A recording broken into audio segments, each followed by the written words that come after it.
All right. Good morning, everybody. We're going to go ahead and get started here because we have quite a bit to cover today and a full agenda. Can everybody hear me okay? If not, go ahead and post something in the chat. Great. Awesome. So I'm going to lead off with just a couple quick updates. One is on new attendance expectations with the updated charter. We're looking for consortium members to attend a minimum of 3 meetings per year, acknowledging there's always going to be unanticipated conflicts, but the focus here is really more on engagement and uncommunicated absences. For in-person meetings, being in person is strongly preferred, of course.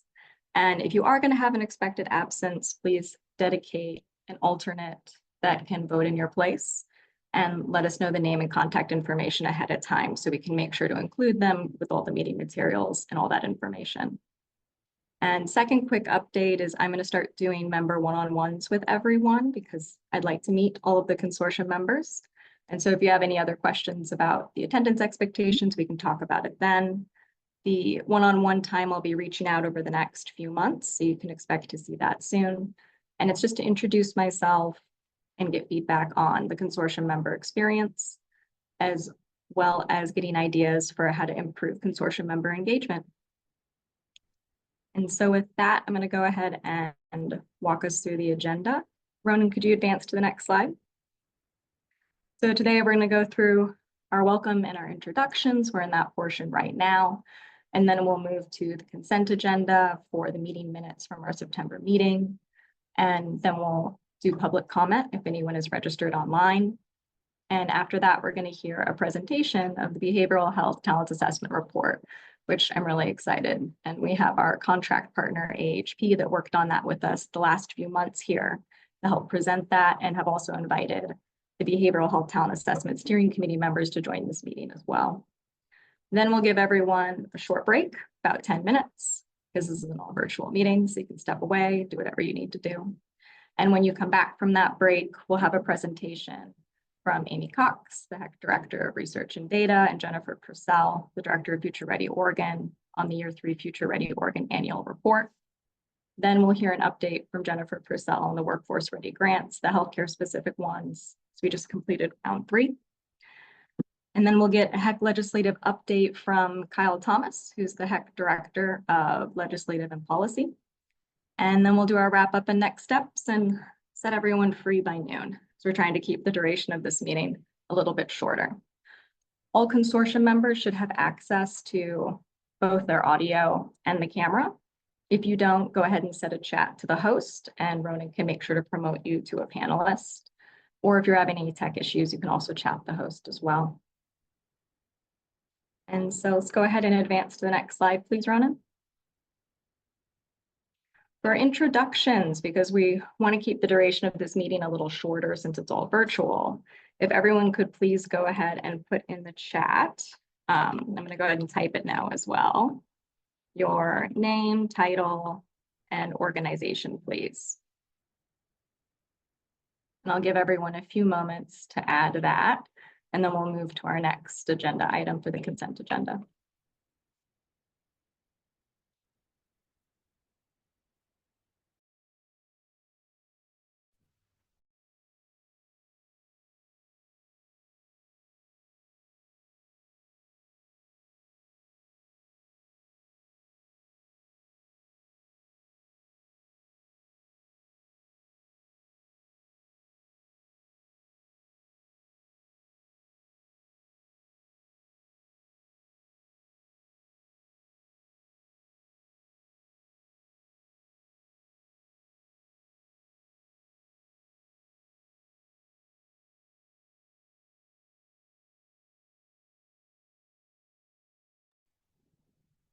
All right, as people are adding their introduction to the chat, I think we can go ahead and move into the next agenda item. And I am sort of sharing a room with a couple other people on the Future Ready team at HEC. So if you see me on mute, say something. It's because someone else is in this room with me, just so everybody knows. This is just a level set on our meeting objectives for today. First of all, to build a shared understanding of the behavioral health talent assessment and how the consortium can incorporate recommendations into their work. We're going to engage with insights from Future Ready Oregon Year 3 report And we're going to learn from Workforce Ready grants and how they're building a more equitable healthcare workforce system. Next slide, please, Ronan. All right, the consent agenda. So you should have all received in your meeting materials for this meeting in an email, the meeting minutes from our September 24th meeting, just in Q4 of last year.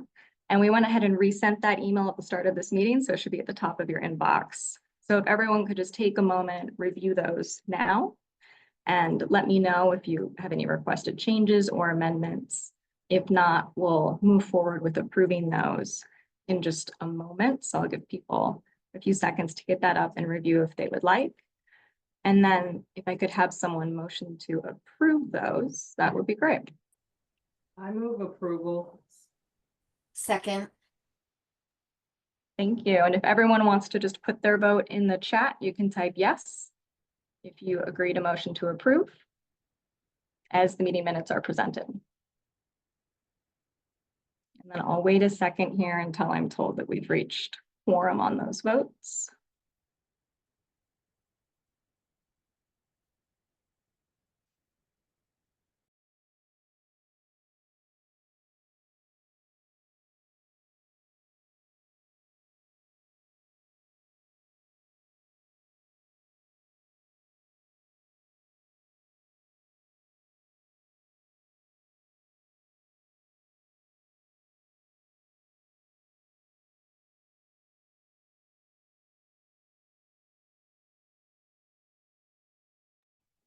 Give team members a moment to tally.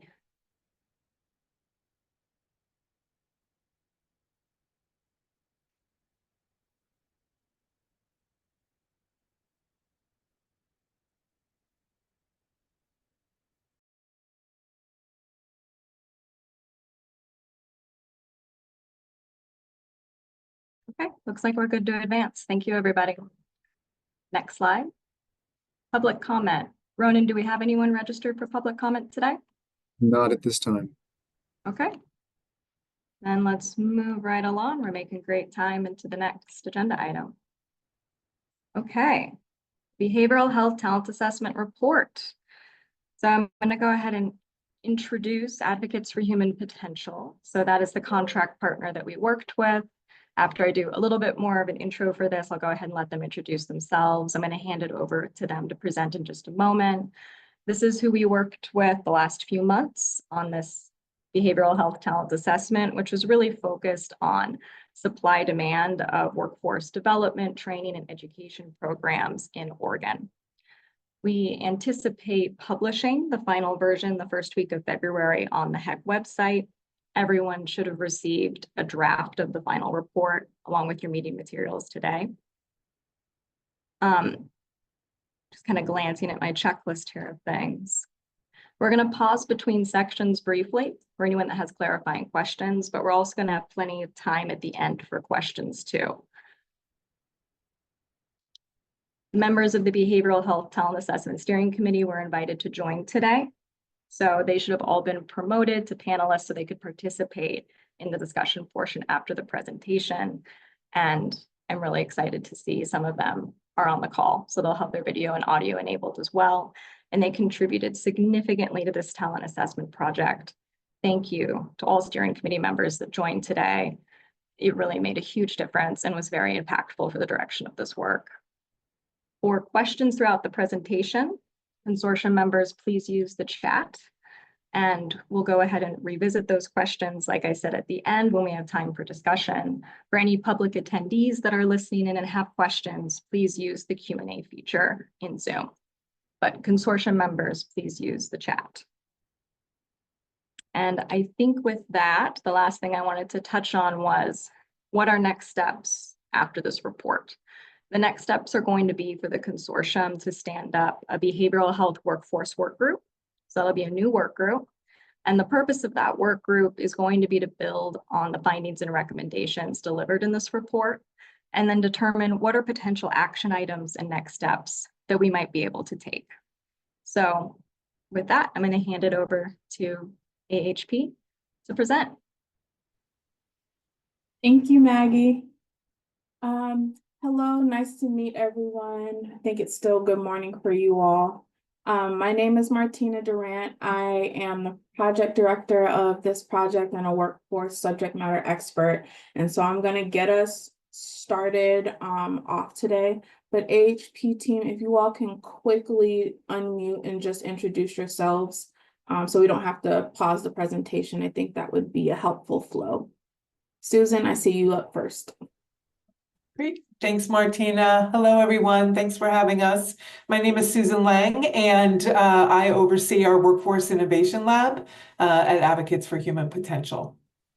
I will turn it over to Mike Sophus.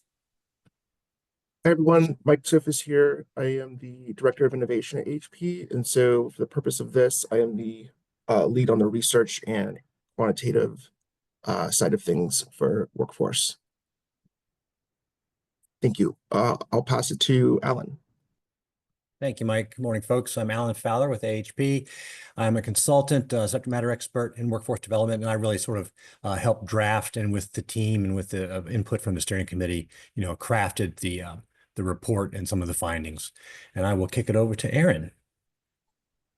Thanks, Alan. My name is Erin Elaine. I'm a consultant for AHP, and on this work, I was primarily responsible for the qualitative data analysis, collection and analysis. I'll pass it over to Maudie. Good morning, everyone. Nice to meet you all. My name is Maudie Martinez. I'm a senior program associate with AHP and a behavioral health subject matter expert. For this project, I mainly supported the career pathways and the recommendations with the team. Happy to be here. Thank you, team. Ronan, can we go to the next slide, please? So this is our agenda, at least for this portion of the presentation. I am going to walk you all through a quick overview of the project scope of work. Erin is going to walk you through qualitative findings and some recommendations that are highlighted and detailed further in our final report. Maudie is going to walk you through the great deal of work that he did to map out career pathways and conduct the skill assessment of the behavioral health workforce in Oregon. And then Mike is going to walk us through quantitative findings and again, recommendations, some of the recommendations that are further detailed in the final report. And then we are going to have Alan close us out to give a broad overview of other recommendations that are also listed in the report and just some closing thoughts. And then we'll open it up for a more robust question and answer at the end of the presentation. Next slide, please. So again, we are so excited to be here and to get to present on this assessment that we've been working on for the last 3 to 4 months. It's been a ton of work, and so we're really excited to get to present that and hear your questions and thoughts and insight on the work that we've done thus far. I'm going to take a few quick minutes to walk you through again the scope of work that we had for this project. But I did just want to start off with a couple of caveats and notes to help really frame our presentation and then conversation during the question and answer section. So there's just a few quick notes. First up, our work in the final report that we produced that you all will have access to in the next week or so is really a starting point. It's meant to be a baseline so you all can get things moving in terms of addressing some of the challenges that we've outlined in our work, some of the gaps, and then also leveraging those things that are already going well in terms of the behavioral health workforce. And so we just want you to keep in mind that there's going to need to be a deeper dive for a lot of the things that we're lifting up in this conversation and the things that are lifted up in the final report. Next up, just want you to know that our objective for this presentation is to give you some context as you all move through next steps. And so the 2 questions that we are hoping to really provide that context around is how can you improve the return on investment in the behavioral health field, both for employers, practitioners, and the folks that are being served in communities? And then also, how can we best offer a range of opportunities, access, and support for folks to pursue a career in behavioral health in equal measure for anyone who's interested? So those are the 2 questions that we're hoping will give you enough context that as you're moving into conversations about next steps and the working group that is going to come from your work, you'll have the context to really be able to start to be able to answer at least those 2 questions. What you're going to hear from our amazing team of subject matter experts today represents highlights of the work that we did. It is not exhaustive. And so once you have access to that final report, we really encourage you to look through it because that's going to give you a comprehensive insight and understanding into the full assessment of the behavioral health talent pipeline in Oregon that we've been working on. And as we move through this presentation and open up the space for questions, there are going to be some items that we may let you know wasn't in scope for the project that we were working on. And so we'll make sure to make those notes where we can. While we were working through the project and engaging with the steering committee, we had to make those notes as well, but those insights that got lifted up and weren't in scope ended up as areas for further investigation and in the recommendations. And so it won't be lost, but there are certain areas that we didn't really dig into in the work that we did. And so we'll let you know when that is the case. And then finally, and maybe my most important disclaimer, you're going to hear this throughout the presentation across each of the presenters. We'll re-emphasize it in the closing thoughts. But all of the recommendations and the findings and analysis that we're highlighting today, it's still really important to emphasize that we need to address wages for the behavioral health workforce for any of this to truly kind of get its wings. And so we just want you to keep that in mind, that as we're talking through these recommendations, it's not just one piece, it's multiple pieces working together in addition to addressing wages for the workforce. Okay. And so with those disclaimers, I'm going to walk us through what we were tasked with in this project. Next slide, please. So we had 4 tasks as a part of this project work. The first was to have a kickoff meeting where we met with the HEC team. We introduced ourselves to one another and really reviewed the scope of work and clarified the primary audiences for the final deliverables, the scope of work, and the purpose for the project. And then the other piece of the work that we talked about is how we were going to convene and engage the steering committee throughout the 3 months of our work. So that was task 1. Task 2 was for us to establish a baseline and summarize existing research and reports that focused on behavioral health supply and demand. I'm going to highlight that a little bit more because that's the one piece of the final report and project that you're not going to see us focus in too much on today. Task 3 was for us to conduct some research and analysis on the behavioral health talent pipeline, supply, and demand. So much of what you're going to hear from Erin, Maudie, and Mike today are directly addressing that task 3. And then finally, task 4, we were looking to provide an inventory of post-secondary education and training programs, and also, again, to deliver that final report and deliver this presentation. Next slide, please. So for task 2, we focused on looking at existing research and reports. There were 9 reports that we looked through to summarize, and the focus of that was to really have a baseline that helped our team inform how we identify the most appropriate resources, how we focus and identify areas for further assessment in task 3 and 4. So we were really looking to highlight points of alignment in the existing research and recommendations.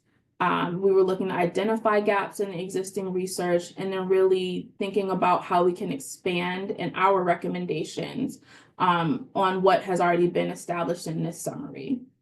And so next slide, please. You'll have this slide deck. You'll also have access to the final report soon.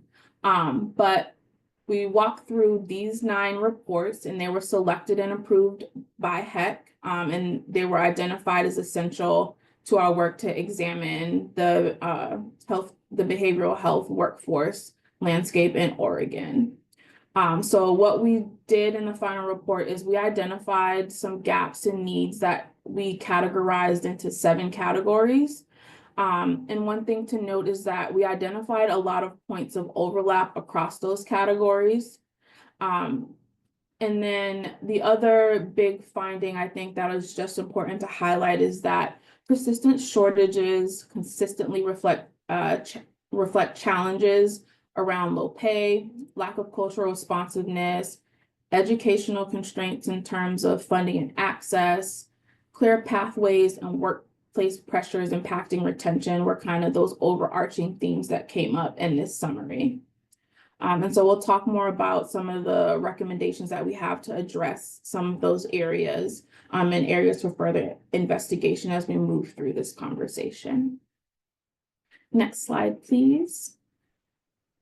In task 3, our focus was to characterize Oregon's current workforce and demand and looking at demographics and geography to just kind of understand who's in the workforce.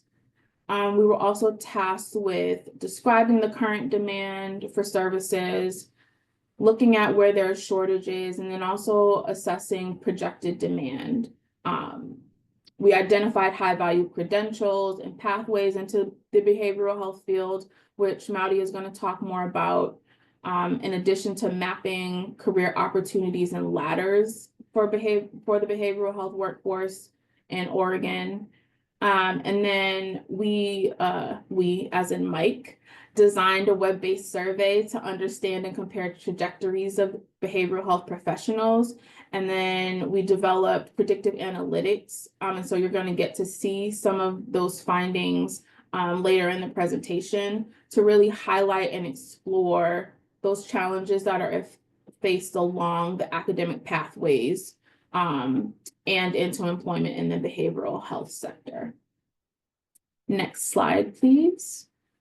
And then finally, for task 4, our goal was to inventory the post-secondary behavioral health education and training programs that currently exist, and then also to look at enrollment capacity so we can help start to think about what recommendations we can provide on how programs can be expanded to meet both the current and projected behavioral health workforce demand.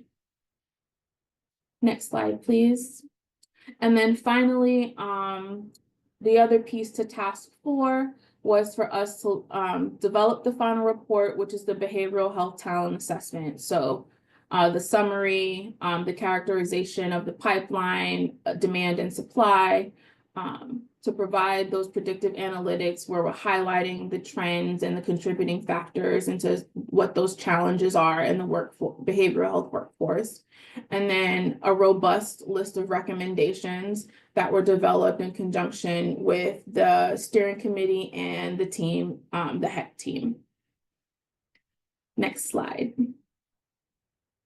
And then my final note for my section before I turn it over to the SMEs.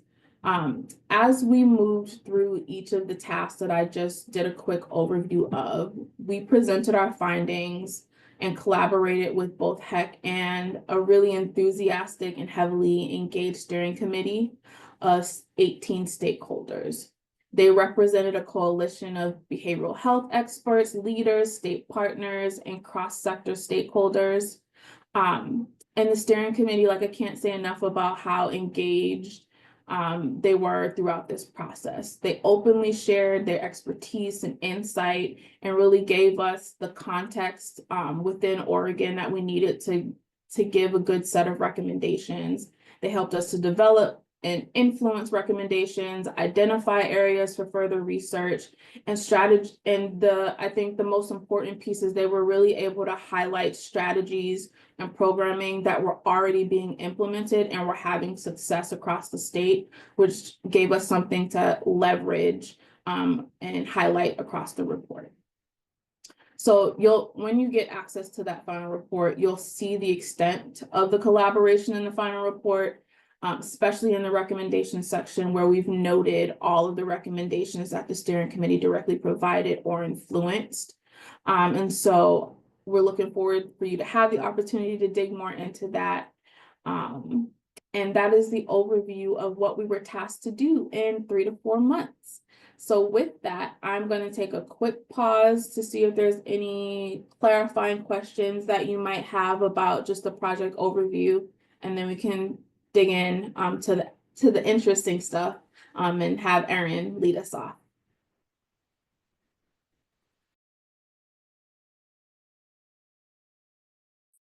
Thanks, Martina. I don't see any questions in the chat for consortium members and steering committee members. Do feel free to use the chat to share any questions in case you don't want to lose track of them. And for members of the public, your Q&A function should be enabled, and we can share questions at the discussion time.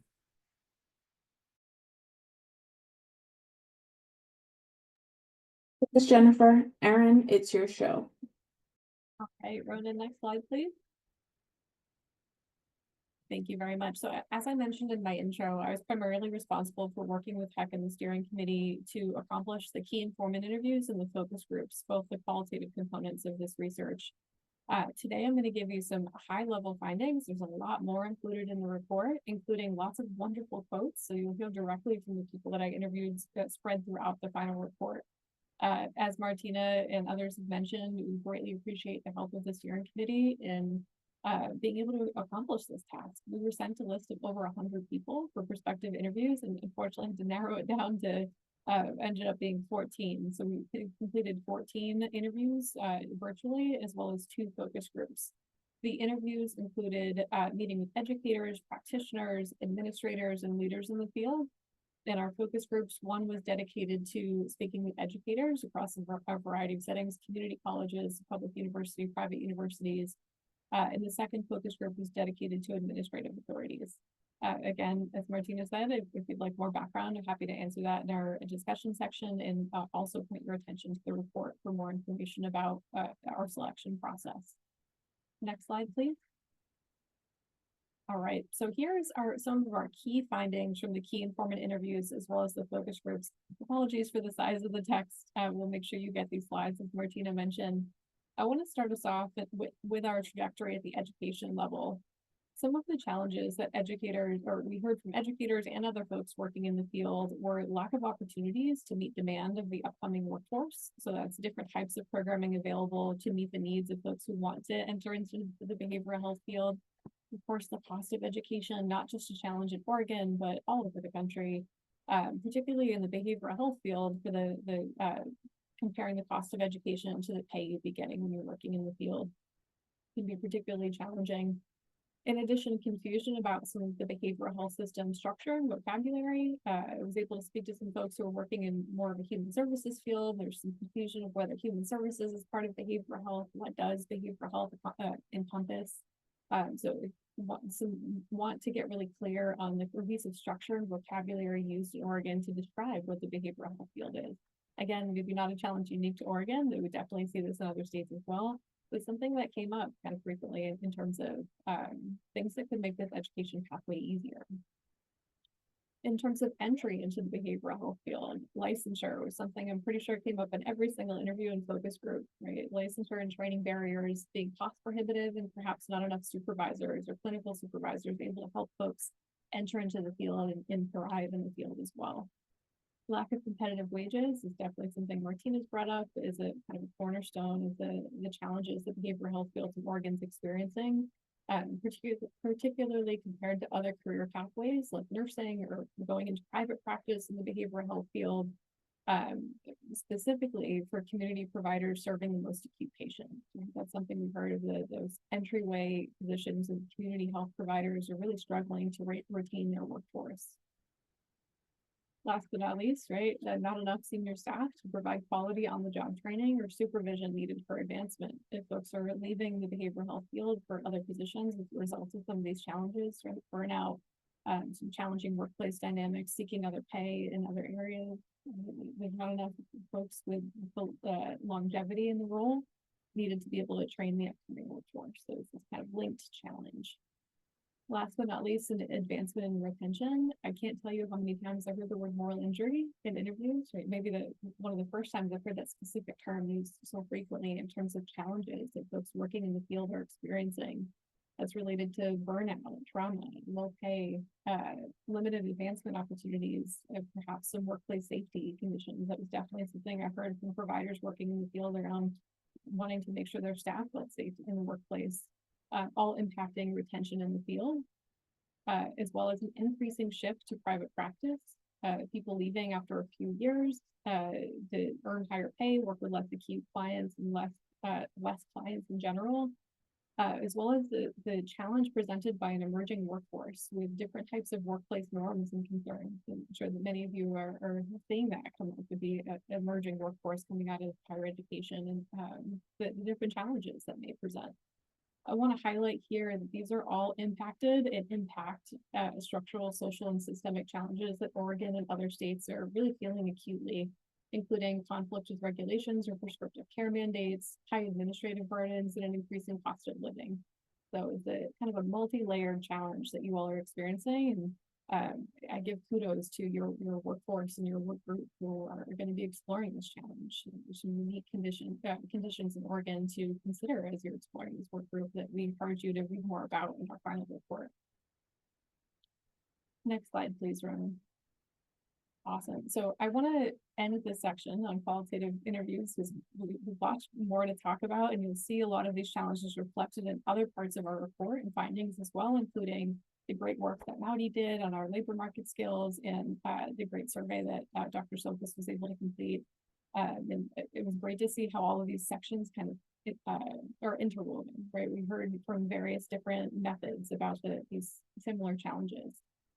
In terms of recommendations that were provided by folks that we interviewed, as well as the focus group participants, there were a few that stuck out as we were going through our analysis. The first around education was increasing access and financial support, particularly with an equity lens and more support for rural and frontier students, as well as culturally and linguistically diverse groups. We heard lots of strengths being shared about how some colleges and universities are providing access to virtual classes and thinking about different ways to increase access to those more rural and frontier regions as well. In terms of entry into the behavioral health field, collaborating with employers to create a more streamlined career pathway and support structure for folks entering into the field. We did hear from some great colleges and universities again who are already doing this, right, partnering with employers, and that seems to be a major strength with some of the higher education institutions in Oregon as well. In terms of advancement and retention opportunities, developing roles that are supportive for advancement potential and stay within a defined scope of care. We did hear about some scope creep, right, with a limited workforce trying to provide a lot of that care for a large number of clients. Can be tricky to stay within a defined scope of work and have those really good professional boundaries. This is maybe a later challenge to work through as you're thinking about creating recommendations across this pipeline. So that's what I've got for some high-level challenges and recommendations that were shared in our key informant interviews and focus groups. I'll pause to see if there are any questions or if our steering committee members want to add anything in from your experience.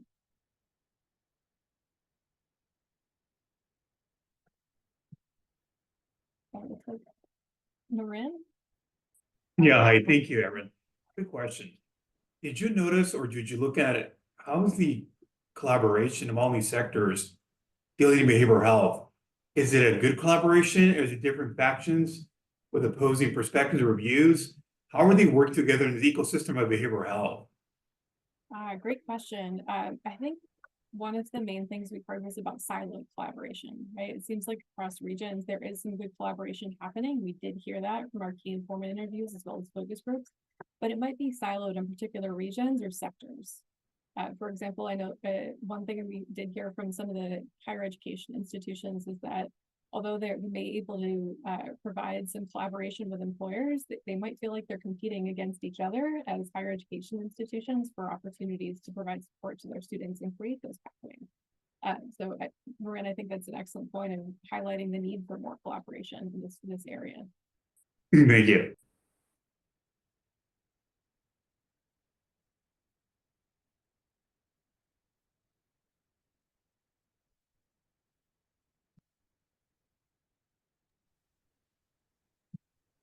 Are there any other clarifying questions before we turn the mic over to Maudie?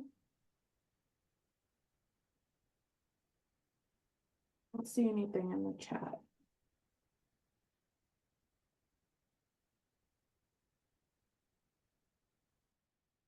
Pass it over to you, Maudie. Thank you, Martina. Ronan, can you skip to the next slide, please? Awesome. We will now be going over the career pathways and skills assessment portion of the presentation. At this time, we will be dropping a link in the chat for everyone to access the career pathways on their own. I want to preface that it might feel like a lot of information, so you may need a moment to take it all in. But for now, we'll focus on the process, but we'll come back to the career pathways in a moment. Next slide, please, Ronan. Thank you. When looking at mapping career pathways, we started by identifying what credentials or licenses were offered by the state.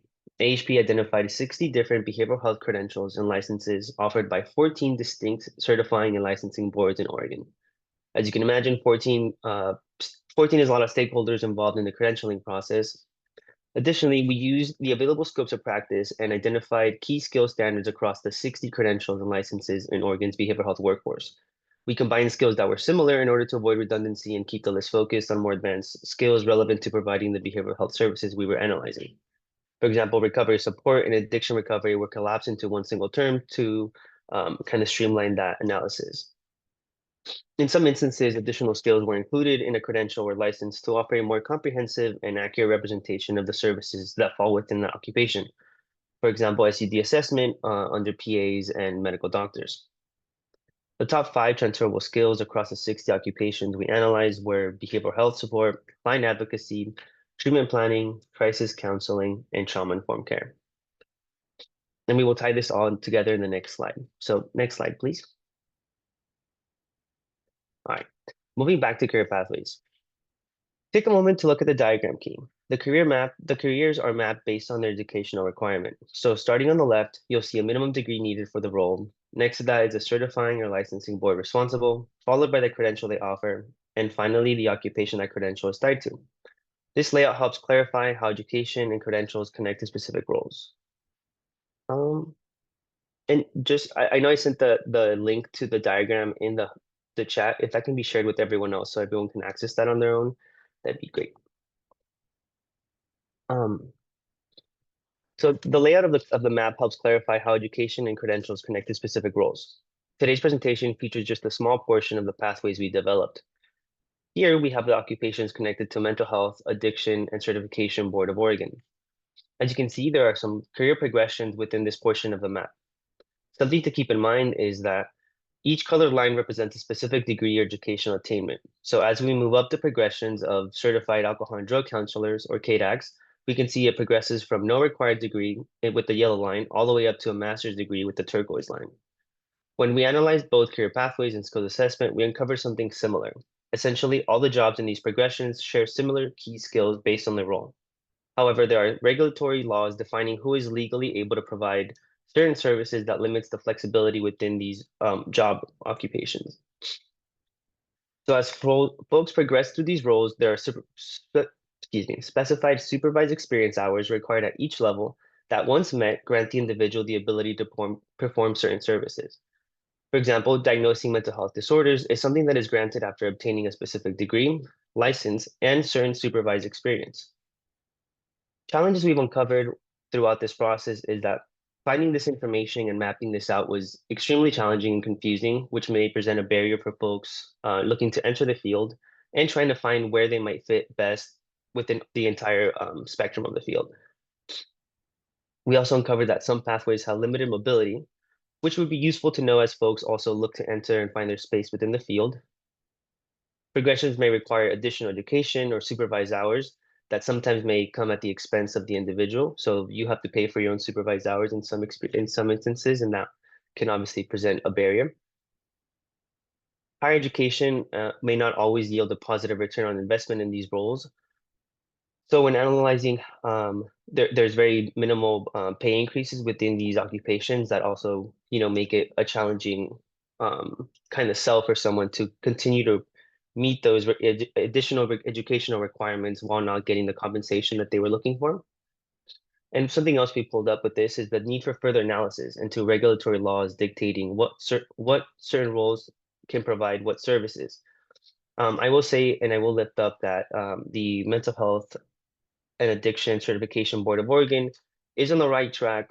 As you can see in this portion of the diagram, they actually do allow the Certified Recovery Mentor to test at the KDAC 1 level by using 500 supervised hours that they should have already accumulated in the in the Certified Recovery Mentor 2 position. So we can see that these instances help streamline how certain experience can help you achieve to the next level. And now we'll turn it over to Alan to go over into our recommendations. Thank you, Maddie. Next slide, please, Ronan. So again, I'll lift up a couple things already said. These are just a few highlighted recommendations. There are others that pertain both to the key informant interviews and the focus groups and the work that Maddie has done. So the first two bullets here sort of speak to something that I saw in the key informant interviews, finding that common language, a more consistent language and vocabulary and structure, so people in reading in the information don't have to sort of have a thesaurus to say, what does this word mean in this context, in this other context. And the other is to really work on clear career pathways. If you've opened up the link, you can see the pathways are there, but deciphering what you need to do and what's required and finding it, to Maudie's point, can be really challenging. And that becomes an initial barrier. If you're thinking about a high school student or someone in their freshman or sophomore year in college trying to by themselves figure this thing out. So how do you convene some working groups that can tackle this issue and try to make these things more clear? And Mallory, just nod if you found that sometimes you were asked to register or join, and so there were some gateway pieces to this. Yeah, so a lot of these testing and has moved to like an online version, which while it is great, it makes you actually have to sign up and look and log into the actual platform to see what the requirements are and what the process is like, which I'm assuming it's done to streamline the entire thing in a different platform, but it does make it an additional barrier not knowing what the specific requirements are before having to make an account. Yeah, so that's, and again, it's just being thoughtful or preparing people who are looking into the field to expect this. And so it's just a matter of communication, education, perhaps at one point. The final one, and this is just an earlier pipeline thing that the workforce development specialists like myself beat our drum, is how are you introducing the field to high schoolers? And being really intentional and proactive about expanding behavioral health career experiences into the high schools. We know this is happening at the Career Technical Education Center at the Salem Kaiser Public Schools, which is really cool that you have a pilot program and thinking about what are their lessons learned, what are modules, components that might be scalable or transferable to other school districts to garner that interest early and give some younger folks a foothold into thinking about behavioral health as a career. So I'll take a pause here. If there's any clarifying questions for either Maudie or myself, though I'm going to probably kick them over to Maudie anyway, we'd be glad to answer those.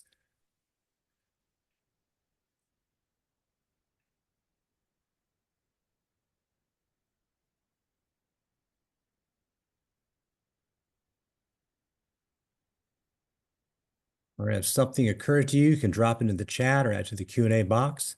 And I'll ask for the next slide, Ronan. And Alan, I see Yes. Neelam has a hand up. Oh, great. Go ahead, Neelam.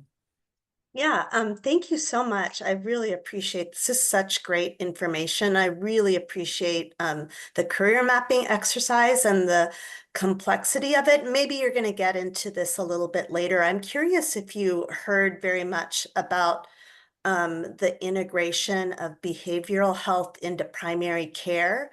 At the Oregon Health Authority, we often do site visits based on some state funded and also federally funded financial incentives we offer. And we've heard pretty consistently from primary care practices that they are encountering tremendous behavioral health workforce shortages. Yeah, I see Erin nodding her head. Erin, do you want to speak to that? Because I don't know that Maudie or I in the work we did touched on that. Yeah, I mean, I can touch on it briefly, in regards to the key informant interviews that came up. It was reflected on positively of having the behavioral health workforce integrated into primary care.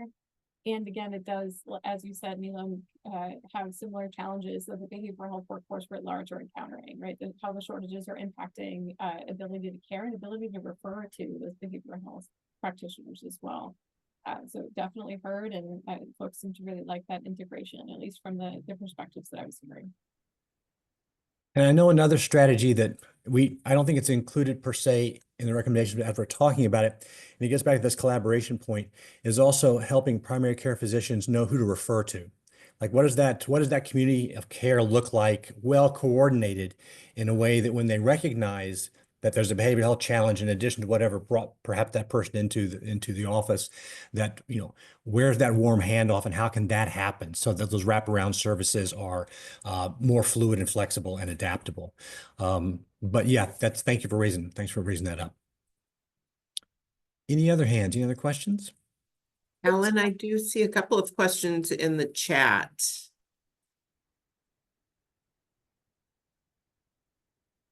I can read it to you, Alan. Yeah, I'm trying to find which one. Yeah.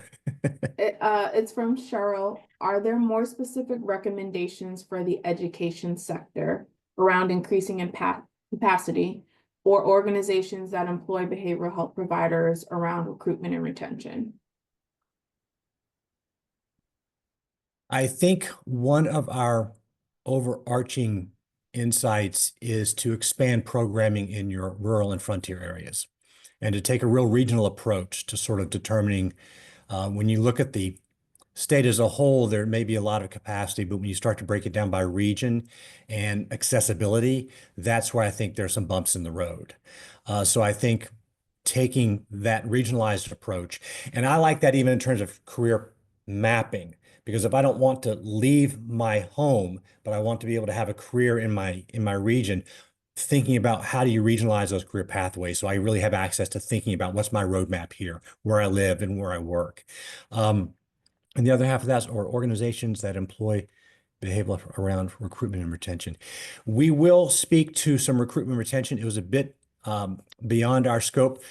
Recruitment's a piece of the pipeline in terms of it goes back to, when are you introducing the behavioral health and how early you're introducing the behavioral health field to young people so they can begin to really see themselves in those roles and job shadowing and informational interviews, age appropriate things for kids to do.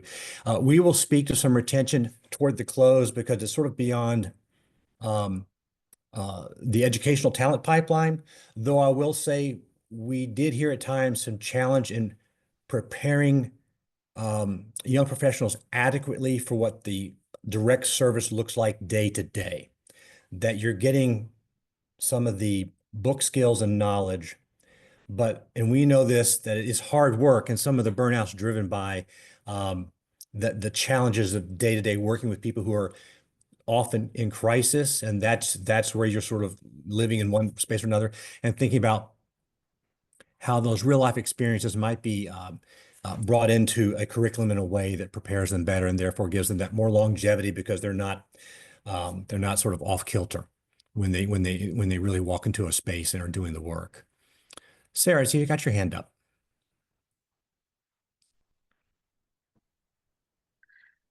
Thank you. So I guess I'm curious, that career map is a lot to take in. And I think you mentioned that there are some kind of occupations that wouldn't necessarily benefit from higher ed, but might benefit from apprenticeship-like programs. And so will you have a summary I'm just thinking from, an investment perspective, we're going to want to think about recommendations related to certain investments in our higher ed system, but also certain investments in other types of models like earn and learn, work-based learning, apprenticeship type models. So the map is really complex. Will you have kind of a summary of the types of occupations that would benefit from higher ed and the ones that wouldn't necessarily benefit? That was a bit beyond our scope, but I think that's a great recommendation for the working committee to sort of launch into and dig into. And I think bringing up that return on investment is a key issue here when people are thinking about what's my pay look like after I do these next steps or two steps? And is a few $1,000s a year worth that? If that's the case, is it worth that effort? And this goes back to the larger wage framing that Martina gave us at the very beginning, thinking about what that looks like.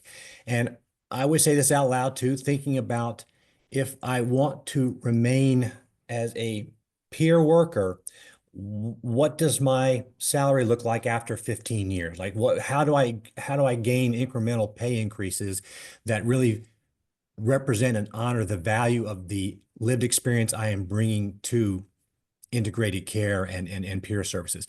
So I think those are great questions for you all to drill down deeper, do some mapping, using Maury's map as a springboard for sort of tracking that information down.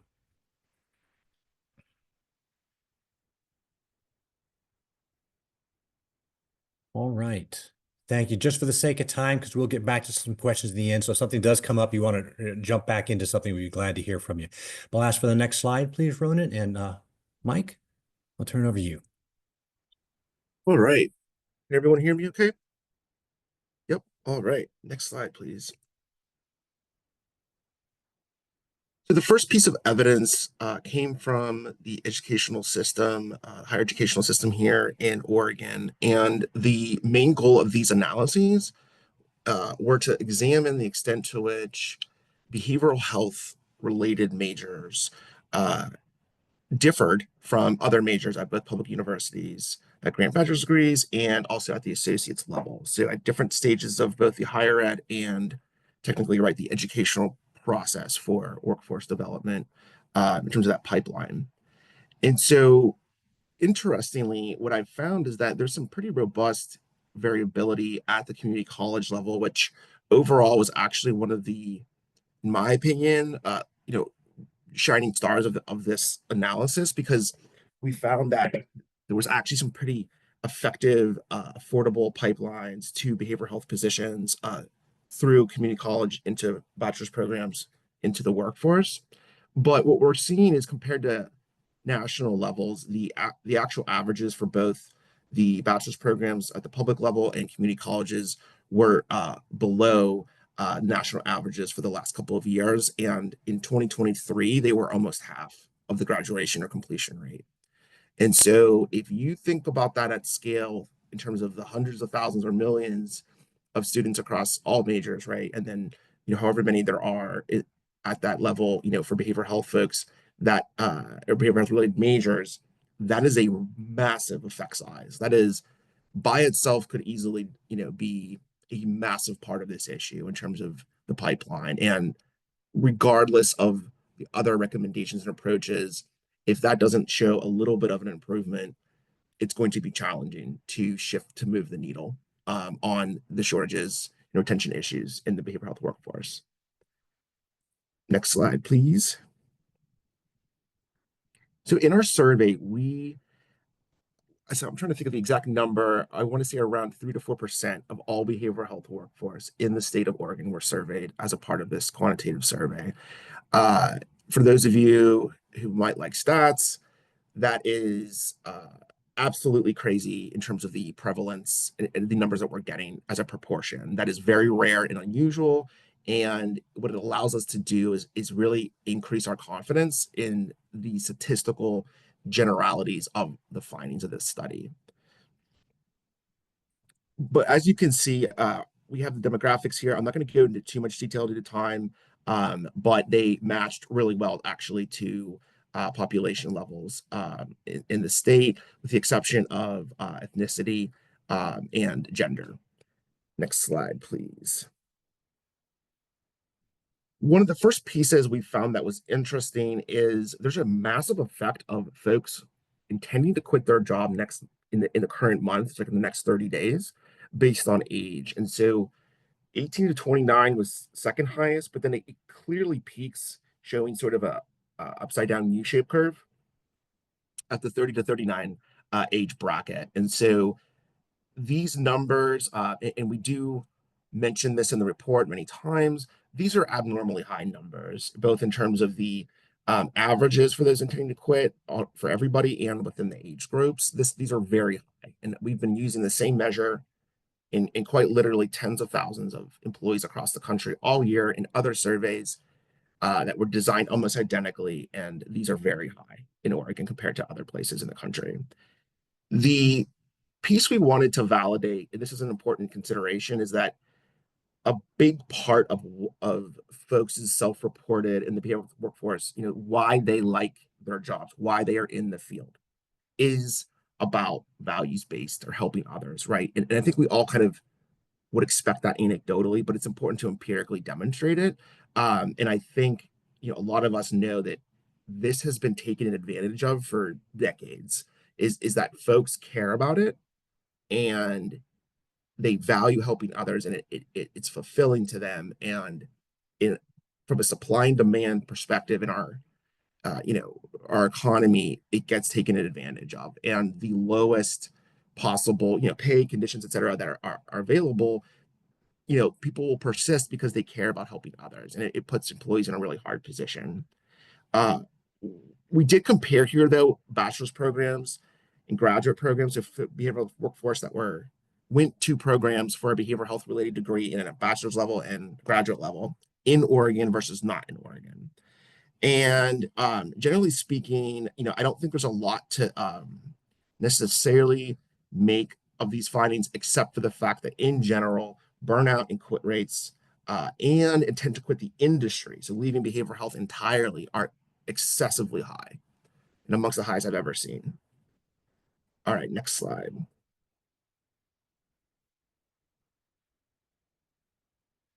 So in the report, one of the things we're trying to focus on when we got this project was I didn't just want to describe what is happening at these distinct levels. I think there's a hand. Chris? Sorry, just a quick question about the previous slide. Yeah, sure. I think it's very interesting to see the career guidance was provided to me, the 20% in Oregon versus 5% not in Oregon. And I was wondering if we know more about that or where that's happening, because obviously it's very related to the pathways conversations in the previous slides. But I just think we should try to uncover where that's happening and learn from that, because that's really a stark difference. So it's happening a lot it's interestingly, we were able to get at both high school, like guidance counselor type, and like professors or TAs in a college or higher ed environment. So it's pretty pervasive. Unfortunately, we couldn't say, it's more because of this, because it was just consistent. We also, it was very common, like scary common for people to be in the workforce. And this was one of a good predictor of going into the workforce. Like arguably the best predictor is a family friend or someone in your family works in behavioral health. So for people, it could be starting as soon as they're 5 years old, that this is getting That's a good point. Yeah, I was thinking like this happens in school career guidance, but sure, it could be anywhere. But anyway, that's just, I think that's really I guess positive. Obviously we need to see that happen more, but I think that's something that we should kind of think about. It's a great question. Yeah, I completely agree that I'm gonna move forward, guys. I'm so sorry. And we can if you can wait for these questions till the end, I promise I will do my best to answer them. I've been informed to wait on this. I apologize, Marin. All right, can we skip actually to, okay, here we go. All right, so for these, the goal of these models, right, is I didn't just want to figure out, and actually Chris's question was a good segue here, because what we're looking at is we don't just want to know, okay, what happens at each point, but how does what happens at a, in some cases even high school level, right, or time period, bachelor's or associate's degree periods, graduate, after all schooling, but not in the behavioral health workforce, et cetera. How do these experiences differentially and together predict whether someone, one, will actually be a behavioral health workforce, employee, right, in Oregon, and then, or A, and then B, right, whether or not they will actually, at this point in their career, are likely to be quitting and leaving the industry or leaving the job, right? And so what we see on the left is that first one, right? So like what predicts whether they're going to get there? And so as you can see, literally having a family or friend that is in that field is a 1,200% increase in the odds that they are actually going to be entering the behavioral health workforce years and years later. So, and keep in mind, we controlled for a lot of other variables that aren't shown here just for simplicity, like demographics, other things that are important. And when you put these things together at the same time, it's really important that you do that because that is how you understand how these things concurrently relate in real time. Because that's how it happens in the real world. It's not something that you look at X versus Y, or X relates to Y, right? That is not how the real world is. The real world is all of these things are added together and they bounce off each other in different ways, and they, in different ways, typically linear relate to the outcome of interest, which in this case is whether or not folks are going to be in the behavioral health workforce compared to another occupational field. We also see some common sense things like stress, but we now see this other piece that beautifully validates some of these issues or essentially complements some of the issues we're seeing at the associate's and bachelor's level with poor graduation rates. One, we're seeing that our data are suggesting that these folks are in college longer than average, which is one issue. So we validated that finding. And if they're in, like, the longer they wait to choose their major, period, doesn't have to be behavioral health, the more likely they are to choose behavioral health related to majors. And so it's unfortunately the simplest explanation for this, it's pretty clear cut in my opinion, is that it's being chosen either because they didn't get into other programs or some sort of last resort, or they just find out late and there's some sort of issues with commitment to that. Regardless, it's an issue because it's way more likely in this case that not only are they actually going to be more likely to enter the field, much more importantly, right? Because that could be a good thing, right? In the next model on our right, they're much more likely to actually be ready to quit, like literally like 1,500 times more. 15 times more, 1,500% more. So they're literally 15 times more likely on average with all these variables entered in to, if they're going to basically wait to year 5 or later. If it's year 4, it's 4 times, so it's not as bad. But you're even seeing this wonderful little systematic finding, right? So it's like if you wait till senior year, it's really bad, and it's even worse, right? If you go after that. So like the odds of that happening is really low if this is not a legitimate, consistent finding that is occurring in the real world here in these environments. All right, next slide. And so I think the big picture takeaways here are that starting all the way from the K-12 community colleges, bachelor's programs, and also including graduate programs, of course, within that, functionally, because it's the same issue in the context of here. Although once folks got to graduate programs, there was a lot less evidence that was a leak in the pipeline, if you will. Whereas there's clear-cut leaks in every part of this pipeline, and so unfortunately, it's also hard to know to what extent these are. I mean, we know they're all really, really impactful, and it's hard to know how much they are a part of each other. So let me give you an example. It's obvious that, turnover and retention issues are rampant in behavioral health, right? And there's burnout, and this has become increasingly public across the country. It's not just Oregon, right? And that is becoming, almost, I don't want to say pop culture, but is becoming, the awareness of that is pervasive for folks way before they're ever thinking about what career they want to do. And so the problem is that probably affects the pipeline starting from the very beginning. And that could be, for example, why it is so disproportionate that the odds of you being in the behavioral health workforce is so much higher if you are actually have a parent or family or family friend that is already in the field. Unless there's that predisposed differential framing of what that looks like, you're going to probably, not think about behavioral health. Like the odds are dramatically lower at scale in the population. And so the issue is that a lot of these things are probably interacting wherein the beginning of the pipeline is being worsened by the end of the pipeline, if that makes sense right now in terms of the burnout and turnover. And so, and God knows, right, we just talked about, right, the fact that, these folks aren't graduating from community colleges and bachelor's institutions at the same rate as non-behavioral health majors. And then you're also seeing that they're waiting longer in our data. The odds of that happening, I cannot stress enough, are literally 1 in a trillion. To see those findings from completely different sources, it's just so unlikely. It's scary. And so because of that, it's pretty firm and clear that there are at least these 4 clear-cut leaks in the pipeline that are all contributing at high levels to what's going on. All right, next slide, please.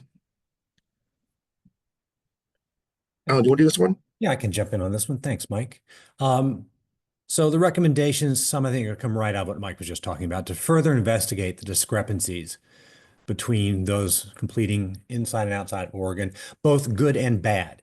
Like when the numbers are in your favor, what are you doing well? When the numbers aren't, what's being done differently elsewhere that you could replicate within the state? Looking at how behavioral health majors are, what's the advice around them? How can you matriculate folks earlier in their bachelor's career into a behavioral health major that they stick with, they complete, and they go into the industry? And understanding what that dynamic is there. And we don't understand the why so much as we just were seeing this as a result that had a significant impact on longevity within the field. And so figuring that out where people, if they are backing their way into the behavioral health field, why is that happening and how can we turn that? How can we have that conversation differently when they're freshmen and sophomore so that if they can think about declaring that track in a way that really better prepares them for committing to the field for the right reasons and because that's what they want to do. And then we get to lifting up things beyond the scope of what we looked at in our research, was figuring out what's driving the burnout and the turnover. And that can be any number of things well beyond the talent pipeline. There may be an educational component about preparing students for what the day-to-day looks like. But that's much likely a small piece of what's going on in terms of workplace culture, what's going on in terms of supportive supervisory practices, workload, work-life harmony. And so I think we're aware in our conversations that there are other groups looking into these things in Oregon. So again, it comes back to how are you all talking to each other, how you're coordinating your efforts, what initiatives around a change in supervisory practices. We found in another state the quality of onboarding had a major impact in burnout. So thinking about what's the quality of onboarding, and that may vary position to position in terms of the difficulty of work and how long that onboarding process goes, from 3 months to a full year of check-ins, job shadowing, and extra support around a really demanding kind of career choice.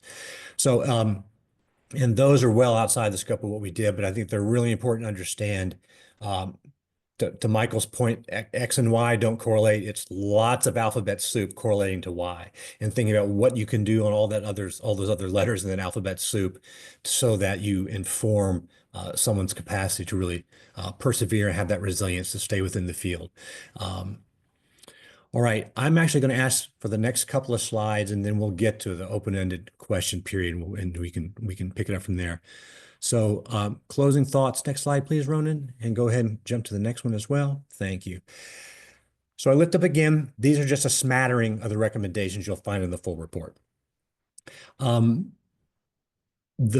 We feel the success we had with some of our data approach merits really thinking about how you're using and sharing and collating, collecting, and analyzing data within the state. And you can do this specifically for the behavioral health field, but I think it's a good practice for any sector to really think about a longitudinal study, like what are you looking at that you can start a baseline this year and then second year and third year to really see what are your big patterns. And also that kind of management of data allows you to assess initiatives, that if you do a change in practice or you launch an initiative, is it having the effect you hoped it did? Is it moving the dial in some way or another? The other piece that I think folks spoke to, I think Martina and Aaron early on, is access and equity, and thinking about how you approach your rural and frontier populations and how you provide a different kind of support than it looks like in an urban center. This may involve, again, beyond the scope of the work we were doing within the talent pipeline, but what does this look like in terms of healthcare leadership, setting the tone for workplace culture, inclusive practices? So thinking about, again, other initiatives from other members of the continuum of care and what's being done there to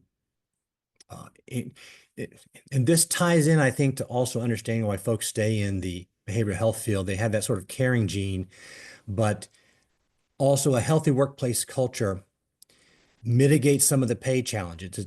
It's not right, it's not fair, but when you're rowing in the same direction on a strong team that you feel have their back, that creates longevity as well. And finally, looking at additional areas outside the educational pipeline, I think again, conversations with other states, prevention programming, and what are the dollars and efforts being spent there? If you can mitigate mental and behavioral health challenges early on, it's less pressure on the system entirely. And again, workplace culture, worker mental health and wellness management, strategic partnerships. If there is infrastructure needed in rural and frontier communities, what do those initiatives look like to build the resources out where people have better access to behavioral health care and management?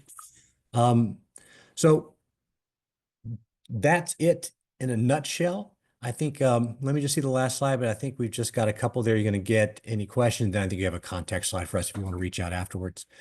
Otherwise, I think we can take the slides down and we can sort of open it up now for any general questions for any of us. And I'll, and between Martina and I will try to figure out who should be jumping in to answer them. Thank you, Alan. I don't see anything in the chat right now, but if we want to go ahead and start calling on folks that have raised their hands, I see Marin and then Janet. Thank you, Jennifer. Hi, Alan. Did you notice a difference on the section slide you had intent to quit, or Michael, I'm sorry. Was there a difference between public and private employers, organizations, in terms of, did people want to quit more in public settings, work environments, or was it private setting similar, or how was there a difference in that? Or maybe, I don't know, I'm just asking on that. That is such a good question. Unfortunately, we didn't have that data point, and the reason is because I've wanted to be asking this in a lot of our workforce surveys, because as you're implying, that context can be dramatically important in all sorts of different aspects of their experiences working.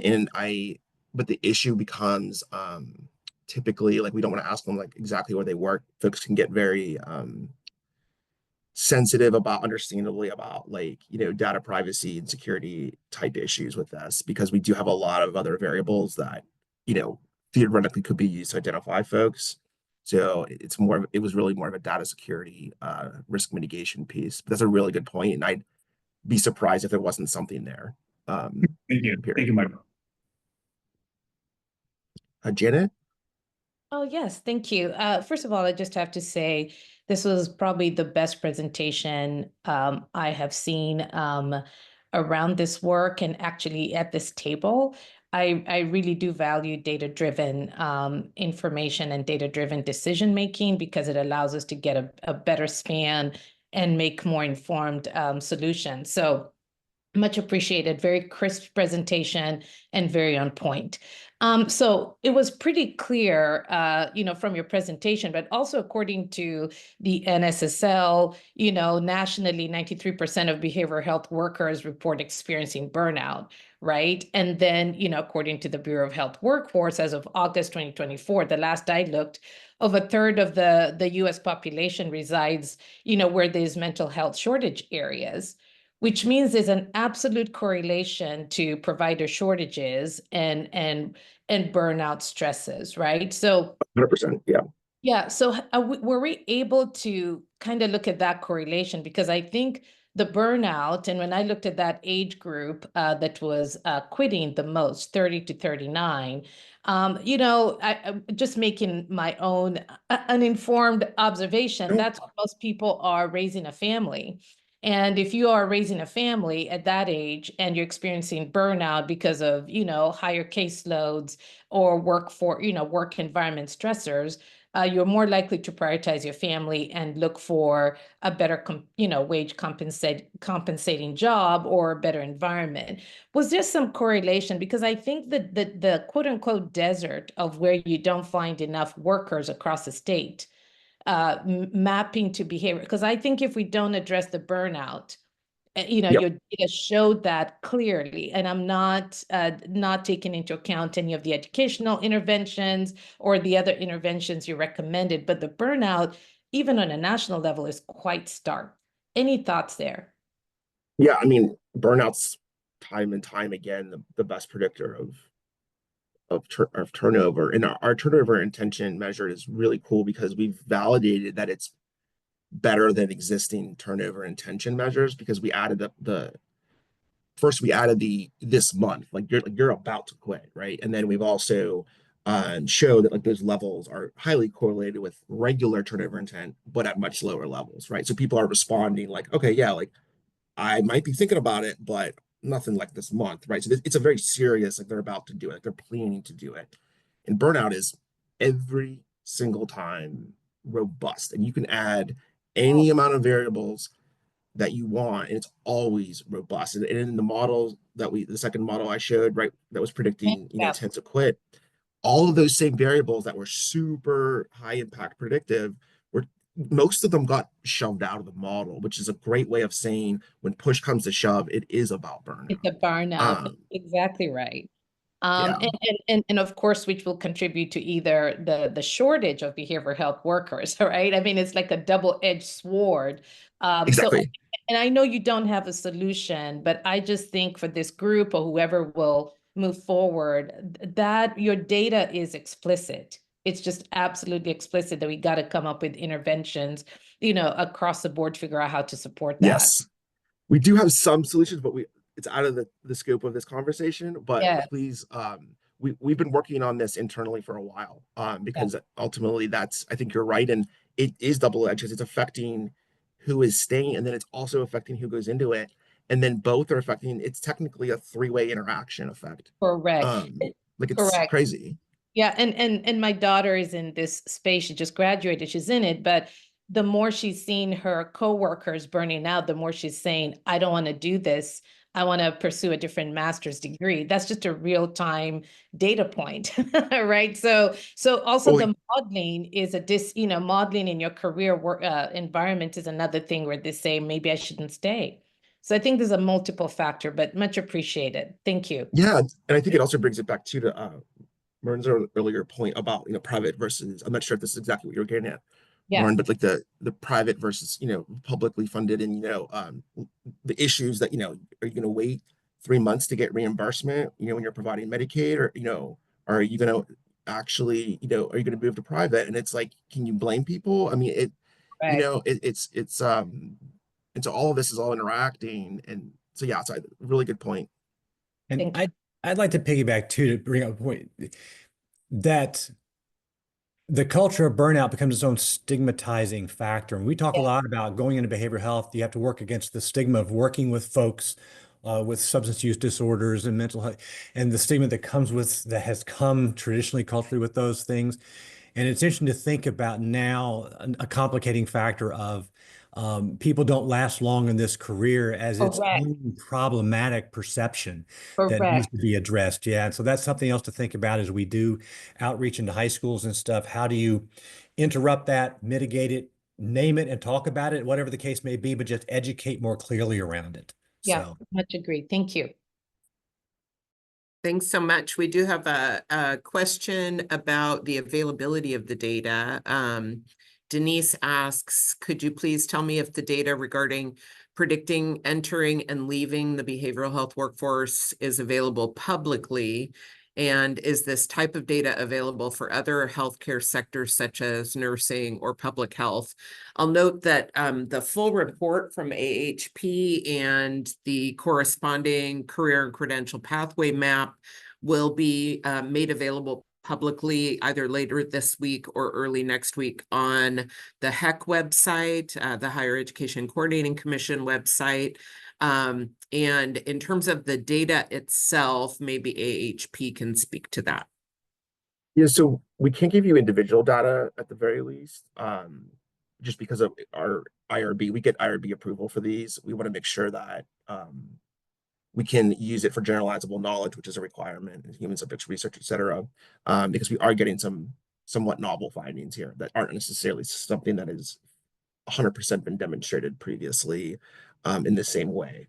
And so based on those, you know, and keeping the privacy of the respondents, we can't really give out individual data, but we can certainly have a conversation about aggregated data. I think where our workforce team has aligned, because we've done this in other states, is, you know, these data, we can do it for anyone in healthcare. We have thousands and thousands and thousands of folks' you know, healthcare responses on similar surveys from our own internal work, whether it's, you know, nurses, MDs, DOs, you know, you name it, in just the broader healthcare space as well. And we use that to benchmark, but also because we do work in other areas. And the funny part is, you know, we're able to provide, you know, in these cases, if it's a you know, more fluid process in terms of how we're, you know, in this case, we had interactions with the steering committee, which was wonderful. But we can get data in about a week or two in most cases at scale for these. So, and the whole point is that we're showing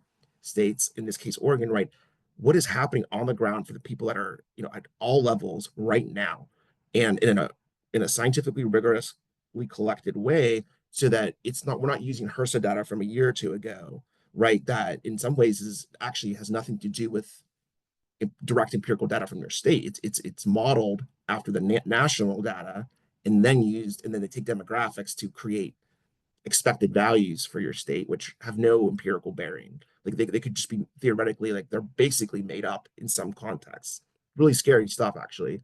And so just the data itself, I think, has a lot of value. And so we do provide that for other folks, and honestly other parts of behavioral health as well, because you're listening to the people that matter, the key stakeholders, and it's more scientifically rigorous, which typically those two things don't always go together well, in terms of balancing those two aspects. So we can definitely, if you want to reach out, chat more about how we can provide, you know, some aggregated insights, just so no one can be identified. Thanks so much, Michael. And I'll draw attention to some additional resources on the HECS website. There are some additional studies in the healthcare sector, but I don't know if my research and data colleagues are available to speak to whether or not that addresses burnout. But we will make sure to post those resources in the chat as well.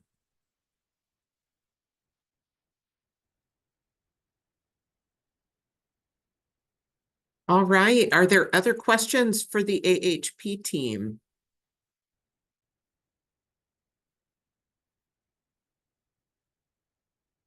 Duncan, I saw you come off mute. Oh, well, first of all, I concur with Janet. This is a really, really helpful report. The implications to me are staggering. I mean, what I'm hearing, the way I'm interpreting this is we don't have enough workforce to address the needs of our community, which is causing the workforce to burn out, which is causing people not to go into the workforce. That is a very vicious negative cycle.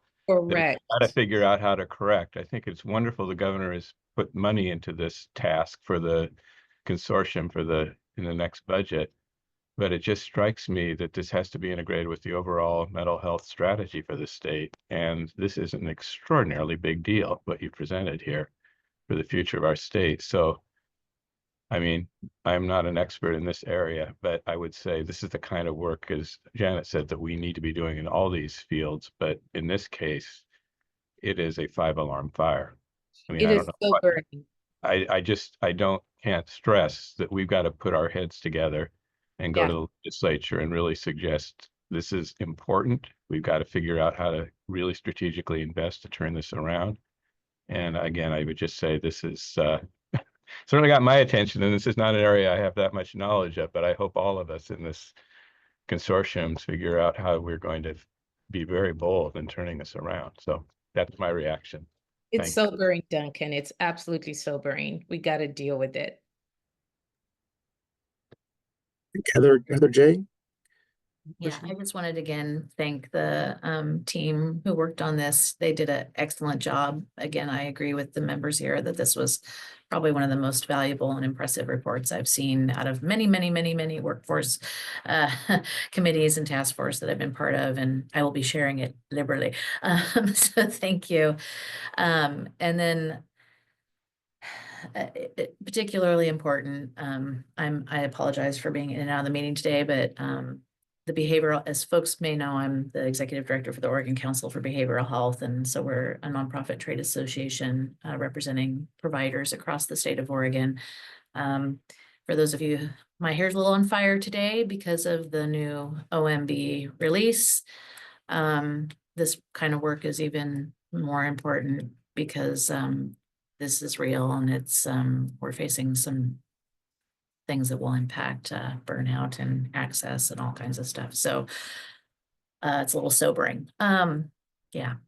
So sorry, I hate to be a downer, but I just wanted to make sure people were aware of that. And if you haven't had a chance to look at it on this committee, you should definitely take a peek at that activities, because that's happening right now with my membership across the state of Oregon. We've had some funds already halted for agencies to deliver services. So rough. All right. Thank you, everyone.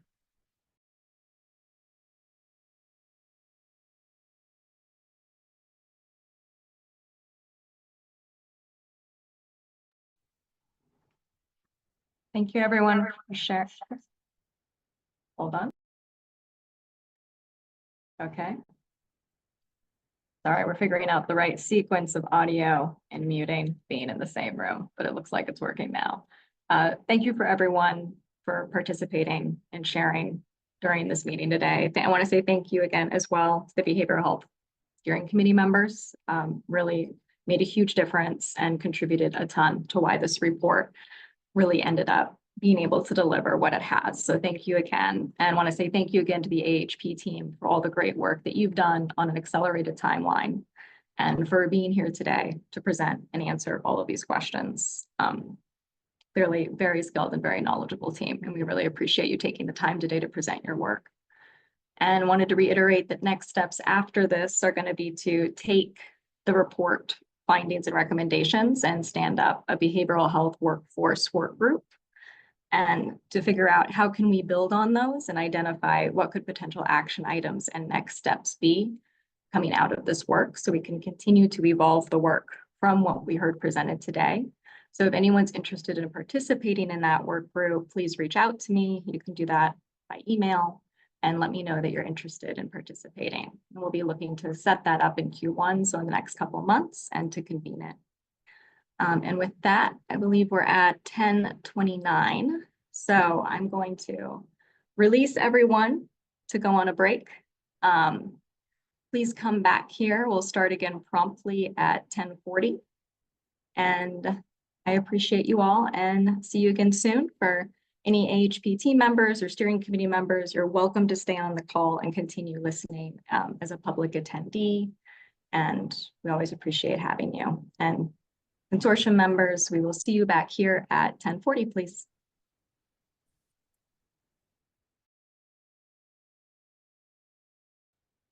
Hello, everybody. I hope that you have returned and enjoyed your break. I'm going to go ahead and introduce Amy Cox, who's our Director, Research and Data Office for HEC, and Jennifer Purcell, Director of Future Ready Oregon. And they're going to present the Year 3 Future Ready Oregon annual report for all of you. So I'll hand it over to Jennifer and Amy. Great, thanks so much, Maggie. And I am going to just kick us off with a couple of slides to remind us of what Future Ready Oregon set out to accomplish. Really appreciate everyone joining today and the robust discussion from the previous presentation. And I'm gonna reserve most of this agenda item time for my colleague Amy Cox, who will be presenting the year 3 report findings for Future Ready Oregon. And that includes data about participation, services received, and early employment outcomes. And then you'll see on the agenda that following Amy's presentation, we're going to do a little bit of looking at the workforce ready grants, in particular in the healthcare sectors. So next slide, please, Ronan. So thinking about what Future Ready Oregon set out to accomplish, as a reminder, the $200 million package of investments were designed to work together to advance a more equitable workforce system and increase opportunities for diverse workers by centering the needs of historically underserved and underrepresented individuals and communities, and by focusing on key sectors of our economy. Of course, those include healthcare, manufacturing, and technology. To date, all of the Future Ready Oregon funding has been obligated through grant funding and strategic initiatives that aim to grow and diversify Oregon's workforce, close gaps in educational attainment and employment, and strengthen Oregon's economic competitiveness. It is the innovative approaches to education and training that are intended to inform future workforce and talent development investments by identifying promising practices and replicable and scalable strategies. And we'll look at a few of those for healthcare a little bit later in today's agenda. Next slide, please. We do know that Future Ready Oregon is already teaching us that in order to increase opportunities for diverse workers, programs and policies must center the needs of historically underserved and underrepresented communities, ensuring that education and training is responsive to the needs of learners. Focusing on key sectors of our economy is providing for statewide sector strategies that address critical workforce shortages and strategic workforce opportunities.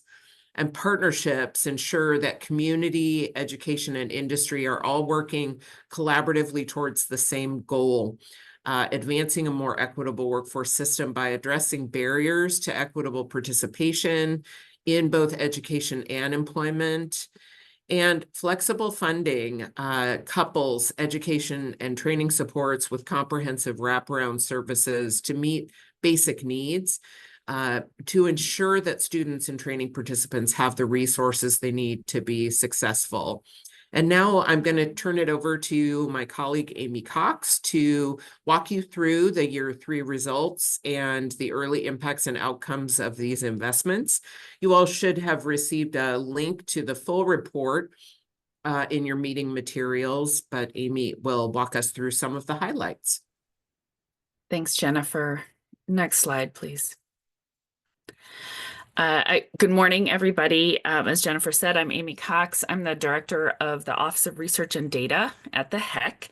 Our office is responsible for evaluating a number of different post-secondary programs at the state, including Future Ready Oregon. And this morning, as Jennifer said, I'm here to give you a very high-level overview of the findings in the report and our recommendations for this year. If you have looked at the report, you will see it is very long. That is in response to the requirements in the statute, and also to provide detail for each of the 8 different programs and for each of the 10 different priority populations. So a substantial amount of the report are tables in appendices, and a substantial amount is also text. But we draw that together with overarching findings that I'll go into today. But I do want to call your attention to the fact that there are a number of detailed results that we not only won't get to, but that are available if you have particular interests in a particular priority population or a particular one of the 8 Future Ready Oregon programs. And lastly, before we even get into the details, I do want to also say I'm in front of you today, but this work is really the result of a whole body of a whole team of people, a whole group of people without whom it would be very dissatisfying, shall we say. So my gratitude to all my colleagues in the Office of Research and Data. So next slide, please. This year's report focuses on how the 8 programs have continued to unfold, how they've progressed, as well as the main focus in the report this year on those participants and their employment outcomes. So we look at what participants have been served, what services they've received, and what their initial employment outcomes are. And when we take that and also compare it to the Oregon economic and educational landscape to continue to see if the some of the biggest most strategic goals of Future Ready Oregon to connect the participants in the programs with the workforce, expand the workforce, and to do so equitably. We pull all of this together with a range of different data sources. I'm not going to go into all of those right now in the interest of time, but I do want to express our appreciation, especially to the Oregon Employment Department, without whom we would have no employment outcomes. We use data that they receive and share for the purposes of this report, as well as participant level and service level data that the individual programs, individual grantees who are serving participants submit to the HEC. And then, of course, a range of other federal and state and agency data that we draw on. We've listed the priority populations in the lower right of this slide, just to remind you. Those include, as listed in the statute, communities of color, low-income communities, women, veterans, incarcerated and formerly incarcerated individuals, members of Oregon's 9 federally recognized tribes, those who are more likely to face age discrimination in employment, rural and frontier communities, persons with disabilities, and members of the LGBTQ plus community. Next slide, please.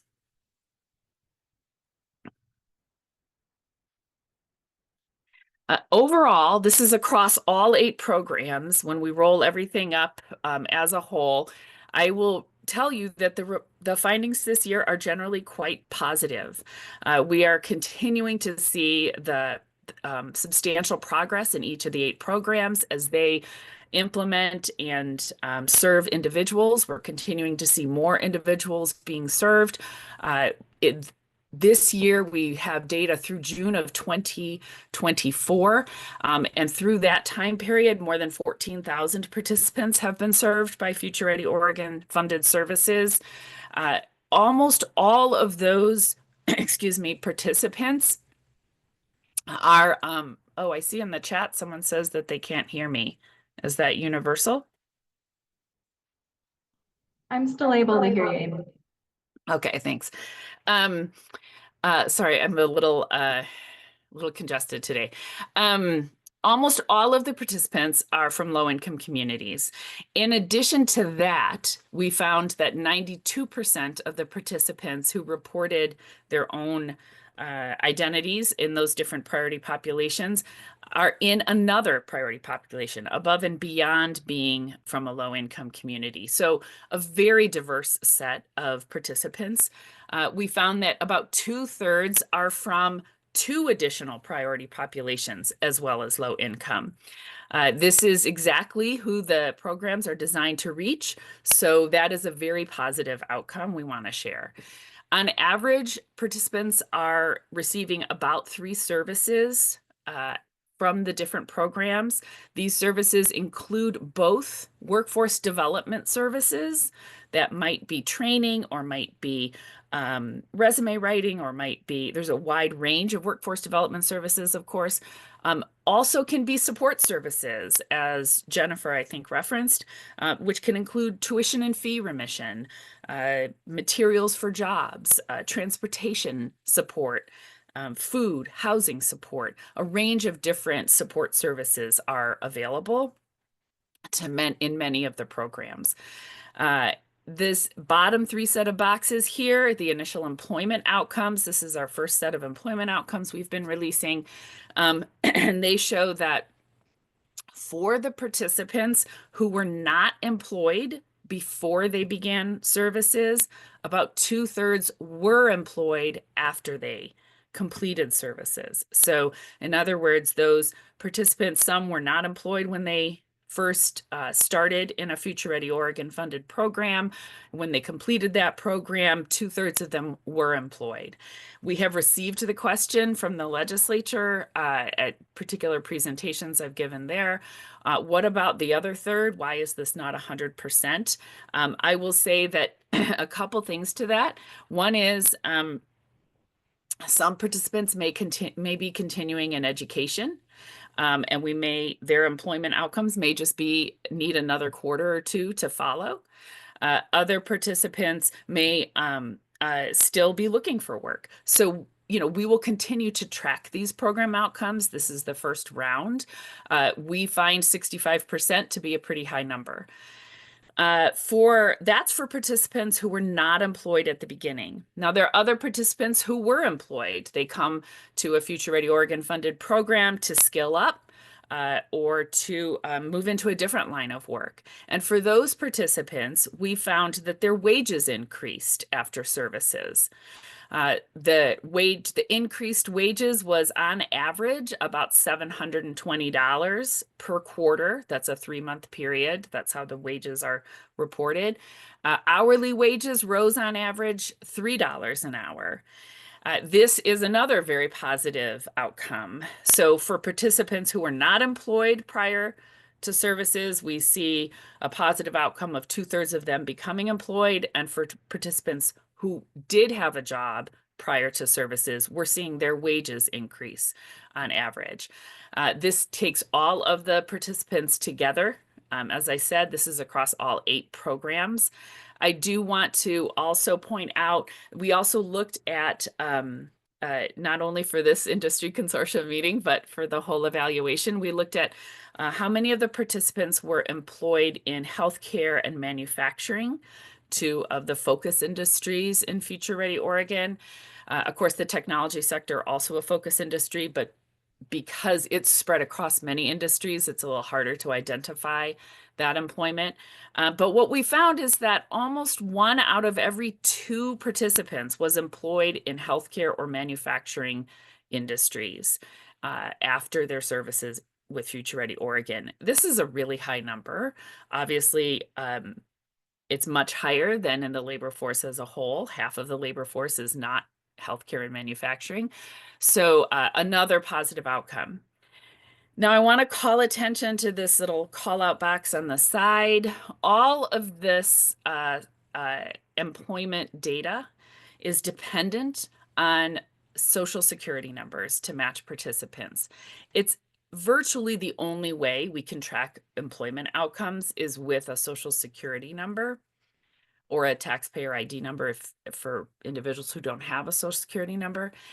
And we do have a lower reporting of Social Security numbers from the participants than we really need to be able to track these outcomes fully. We work with grantees. We are continuing to do so to try to increase that number of Social Security numbers, that reporting, I should say, of Social Security numbers. But it is definitely a limitation. We're confident in this set of results. However, we need more to be able to really fully track these employment outcomes. Next slide. This shows some of the highlights, for each of the 8 different programs.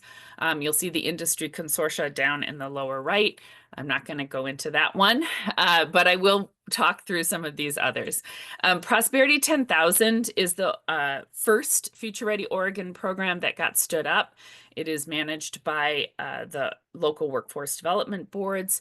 It is the only one of the 8 programs that has numeric goals, like actual quantitative goals put into the statute. Those goals include the number of participants it is intended to serve, 10,000. They include wage outcomes, and they include a job placement rate. And what you see here is that the program is well on track to meeting those goals. It has already served more than half of the goal, 5,700 participants. It has a very high completion rate, 97%, for all those participants of the services that they engaged in. I do want to say we don't include the support services like the tuition, the childcare, the housing. We don't include that in the service completion rate. And also a high job placement rate, 69% of participants found jobs if they had not been employed prior. One of their goals is that at least 75% of participants who were employed prior to services need to be, oh, excuse me, that's not right. At least 75% of participants need to be making $17.50 an hour or more. And that has already occurred. We are seeing that goal met as well. So overall, Prosperity 10,000, really well on its way to doing its intended goals. The Workforce Ready grants, which you are all familiar with in terms of prioritizing how those dollars are awarded, has served 1,500 participants. Again, this is through June of 2024. So the first round of Workforce Ready grants and into the second round of Workforce Ready grants. That first round was focused more on infrastructure than it was on serving individuals. So that number we saw increase substantially in 2024, and we expect it to continue to do so in the coming months. Another high 87% service completion rate, a quarter of participants receiving support services. That's pretty high compared to some of the other programs. You see this relatively low job placement rate, 32%, but then this asterisk at the end. That asterisk refers to the fact that the Social Security number reporting in this program is not as high yet as we need it to be. So I would take that number with a very large grain of salt. Also seeing a pretty high median wage, about $21 for participants who are employed, and as Jennifer said, they have implemented their final round of funding. The next two programs, youth programs and registered apprenticeships, are managed outside of the HEC. They are still part of this evaluation. We evaluate them as well. We are tasked with the entire investment. Youth programs is managed by Youth Development Oregon. They served, their funding is now complete. They served 2,500 participants with an 88% service completion rate. Not a high SSN reporting there. So we see about 50% of those youth in jobs after services. Of course, many of those youth also in school. So hard to say if that's as low as it might sound. The participants who are employed were earning almost $17.50 an hour as well. The youth programs also, I should have said, are really focused on disengaged youth, age 16 to 24, a pretty generous range of youth who are able to participate in those programs, and really focused on outreach to particularly vulnerable and marginal youth. Register apprenticeships, that program is managed by the Bureau of Labor and Industries that manages apprenticeships and apprenticeship training for the state. Through June of 2024, they served 1,200 participants. We do expect that number to increase in the coming months as well, because it takes about 11 months to stand up a new apprenticeship.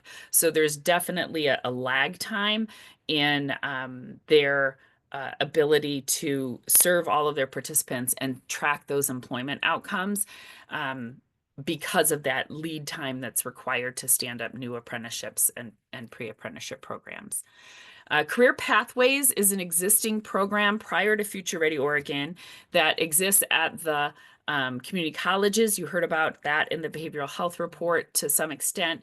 It is a program that provides stackable credentials in a number of different career fields to help folks get into a career field and be able to move up in it.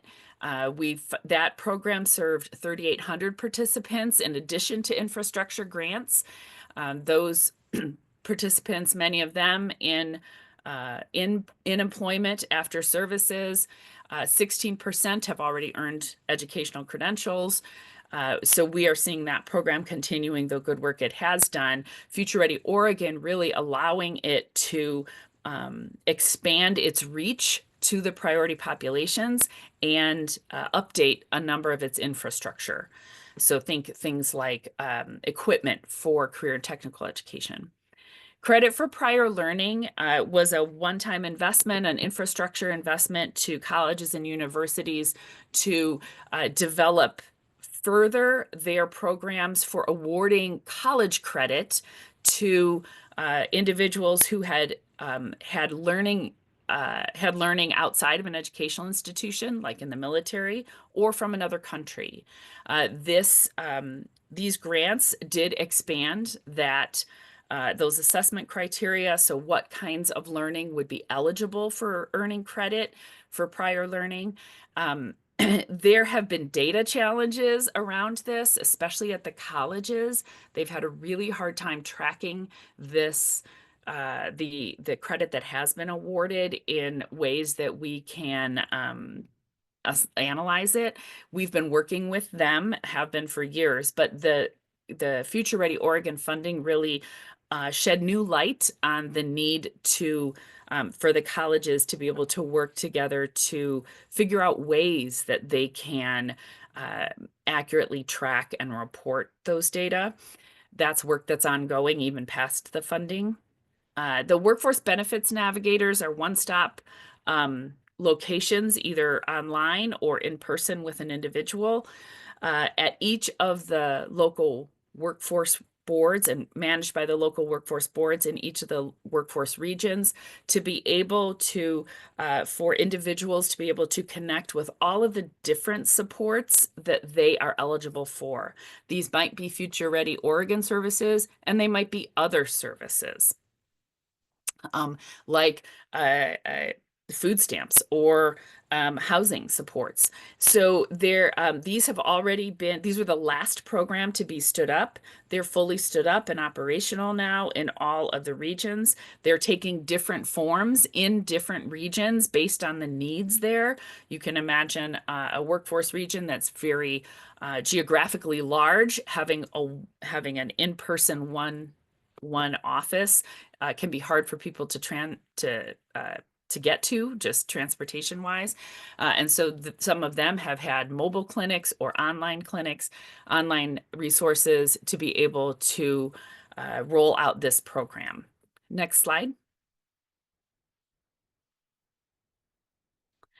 I want to focus a little bit on healthcare of interest to you all. These are some of the economic figures that we have provided in the report to provide not only updates, but continue to call attention to the need for healthcare workers in the state.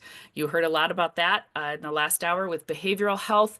We broaden that to look at healthcare and social assistance. And you can see how many positions are open in the state and how many of those continue to be difficult to fill. Most of those require post-secondary education or training, either a certificate or a degree. The vast majority of them are recommended, not just require, but are recommended to have a post-secondary education or training credential to be competitive. These are projected to continue to increase with good wages. The point here really being that this need, not surprising to you all, is not going away anytime soon. So that is in the report as well. Next slide, please. This slide shows some of the outcomes, particularly for healthcare. We had participants who were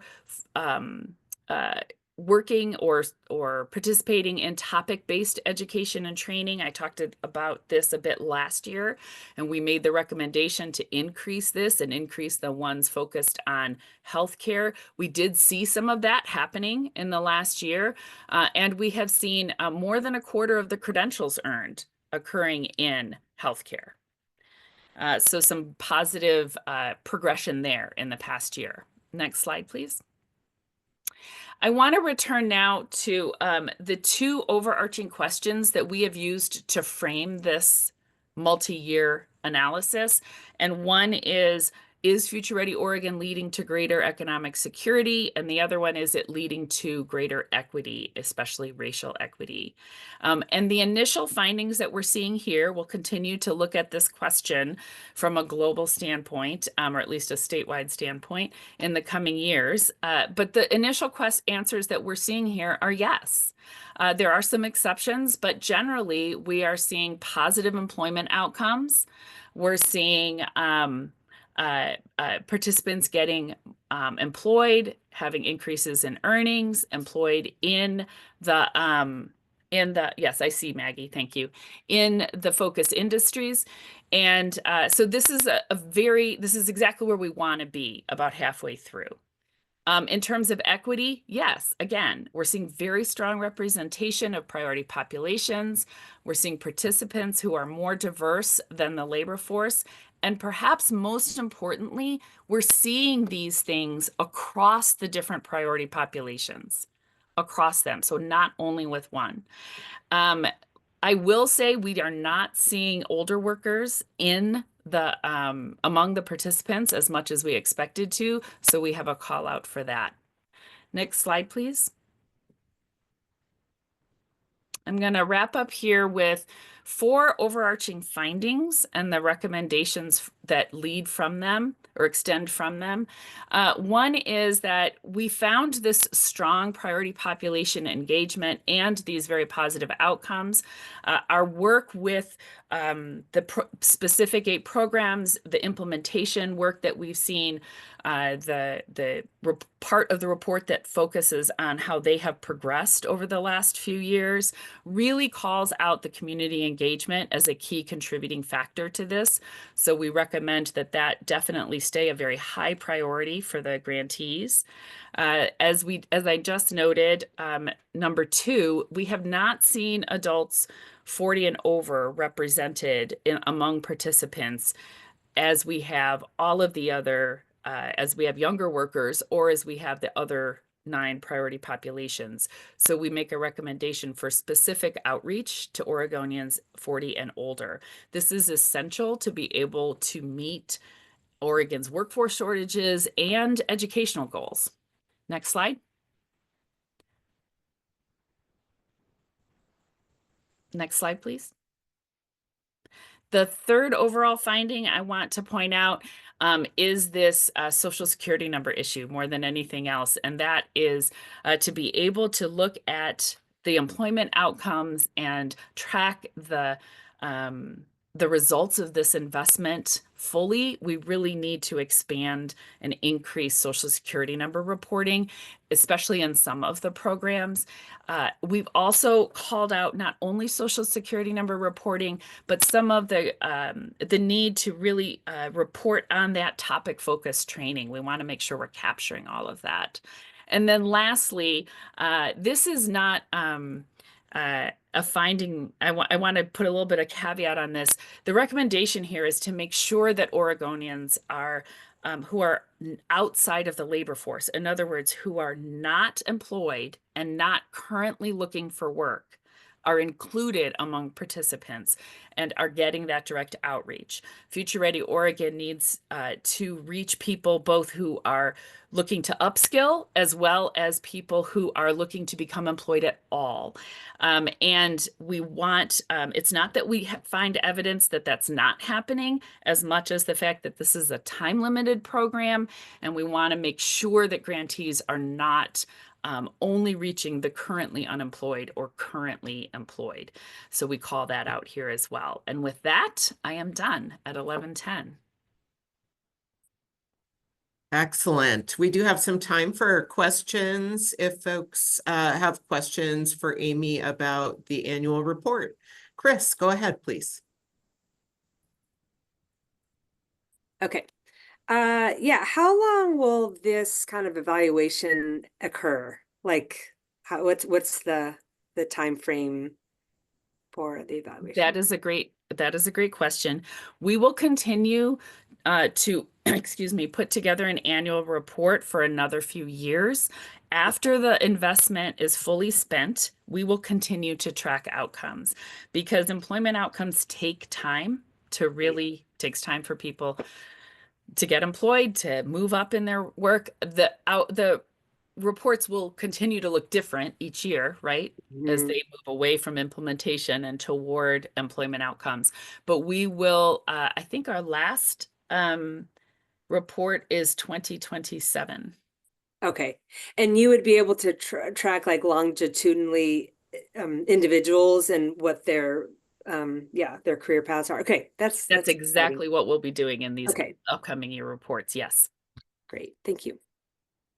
Thanks, Chris. Marin? Thank you, Jennifer. Amy, quick question. Are you also collecting data on how these sectors are creating changes within their own sectors to better cooperate, to develop better ecosystem together to get the results that you're talking about? Are you seeing changes, for example, as higher ed developing better ways of training, educating that are more suitable for the workforce, for employers, for other partners? Are employers accommodating working with higher ed and workforce members in terms of adjusting, developing better ways of doing business together? Are you seeing that as part of the report? Are you collecting that data? That is a very good question. Thank you. And in the report this year, you'll see that focused primarily in the industry consortium section, where we really lay out the work of this consortium and your partner consortiums and what has become underway as a result of that. In upcoming reports, we're hoping to connect with businesses who have not yet we have not yet interviewed for the report. We've focused this year and in the last couple of years on the rolling out of the Future Ready Oregon programs. And now that we're at more of an employment space, we're hoping to be connecting with employers to hear their side of the experience. And we are also, I should have said, also in terms of education and training, the Career Pathways program and the Credit for Prior Learning program, those are other places where we've really described the ways that the colleges in particular, but also to some extent the universities, have expanded and changed their programming. Great, thank you. Good job. Thank you. Thanks so much, Amy. I'm not seeing any other hands or any questions in the chat. So if folks don't have any additional questions, we'll move on to a little bit deeper dive into the Workforce Ready grant investments in healthcare. So Ronan, if you want to go ahead and bring those slides back up and jump to the next slide and the next slide from there. Marin, thanks for teeing that up related to the ecosystem, because this slide really depicts the fundamental shift in how we deliver education and training to meet the needs of individuals and employers today and into the future. And on the left is a depiction of the traditional model where an individual may be on the outside of the system trying to identify the appropriate entry point and related services. And Future Ready Oregon, and through the Workforce Ready grants in particular, is really promoting an ecosystem approach where education, industry, and community partners are aligned and responsive to the needs of learners and workers. We made significant investments in new and innovative approaches to education and training that centers partnerships and collaboration, programs that approach workforce education and training differently by identifying barriers to equitable participation, program completion, and career advancement, and by providing job training participants with the comprehensive wraparound supports and services that they need to be successful. Future Ready Oregon is investing in local workforce development boards and the public workforce system. It's investing in community colleges and universities, community-based organizations, educational institutions, and workforce service providers to ensure that these partners are aligned and working collaboratively. Next slide, please. This slide represents the Workforce Ready grant investments that are specific to the healthcare sector. Workforce Ready grants represent the largest investment in Future Ready Oregon. The HEC established this competitive grant program in March of 2022 and has been administering and awarding grants through December of last year. We've awarded approximately $90 million in Workforce Ready grants, and that includes approximately $38 million awarded to 50 healthcare projects. Funding was strategically implemented through 3 rounds of competitive funding. An initial round focused on capacity building and expanding the partners that comprise our workforce system. A second round of funding expanded innovative partnerships and approaches to education and training. And a third and final round of funding focused on sector-specific priorities that were informed by the industry consortia. This map depicts all of the healthcare-specific Workforce Ready grant project awards. Projects are advancing innovative approaches to education and training with clearly defined partnerships, learning pathways that are connected to careers and culturally relevant services, and wraparound supports. Projects are supporting institutions, organizations, and individuals through capacity building, curriculum development, equipment purchase, and student supports. You all should have in your meeting materials a list of all of the healthcare specific projects that have been awarded, including a brief project description. These include work-based learning, hands-on training, and mentorships. And CBOs, culturally specific community-based organizations, are essential partners, and projects are responding to the needs of community, including bilingual and bicultural curriculum and cultural competency training, mobile training opportunities that bring learning to communities, transportation supports, and housing and childcare stipends for training participants, and flexible scheduling and learning opportunities are ensuring that busy adults don't have to choose between work and education. I want to, again, draw your attention to the table with the descriptions of all of the healthcare-specific Workforce Ready grant-funded projects. This includes 12 projects that were funded in 2022. Those are depicted in the map with a green pin. These were complete in the 21-23 biennium and wrapped up in June of 2023. And then there are 42 projects that are ongoing, 16 of which were awarded in 2023. Those are depicted with a brown pin and an orange pin for those projects that were multi-sector but included healthcare. And then 26 projects that were awarded in the most recent round of funding, including those projects that advanced nursing career pathways specifically, and projects that advanced community identified healthcare priorities. And let's see, next slide, please. Some of the emerging promises and practices and replicable strategies that we want to bring your attention to are projects that are engaging youth and young adults specifically. Several of those projects are identified here in this slide. Projects that are focused on providing culturally responsive programming and supports, and innovative approaches to education and training. And then we flagged some other projects to watch that include career advancement strategies, approaches to addressing faculty capacity, earn and learn training opportunities, and grow your own models. And as we're administering these projects over the next 2 years, we will continue to learn. And as Amy indicated through our annual reports, we'll continue to identify impacts and outcomes. And with that, I am going to see if there are any questions about Workforce Ready grants in particular before we move on to our last agenda item for the day. And we will certainly continue to dig deeper into our learning, our collective learning about the Workforce Ready grant funded projects in upcoming meetings. But I'll pause there to see if there are any questions about the Workforce Ready grant awards.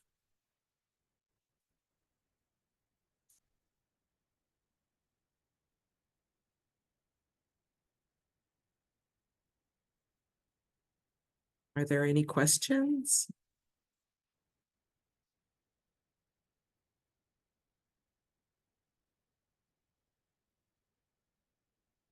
All right. Hearing none, I don't see that our next speaker is in the room yet, so I might turn it over to turn it over to Maggie to provide some additional updates.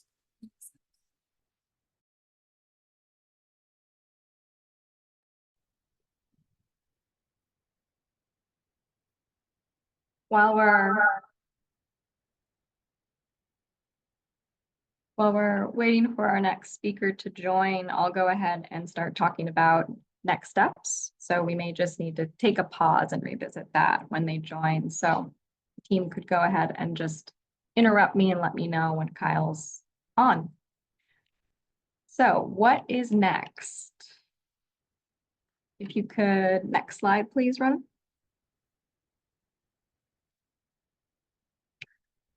These are the medium-term objectives and the consortium priorities that were shared during the September meeting last year. And so I just wanted to do a little context refresher with everyone on where we left off.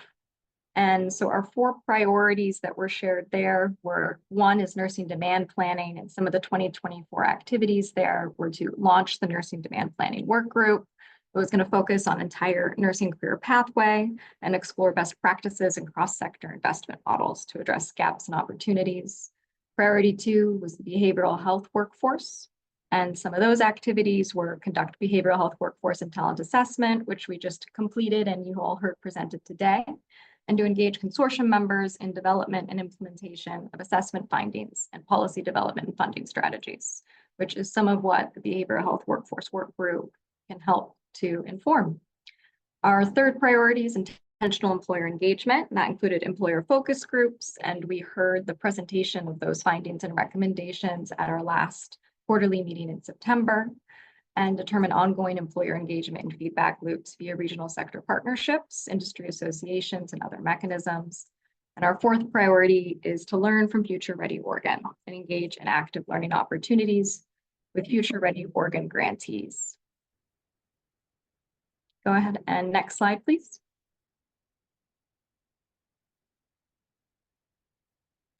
So this is similar to the slide that was just shown. The first 2 columns are the same, but this 3rd column, I went ahead and added. So what are next steps in Q1 of 2025 for each of these 4 consortium priorities?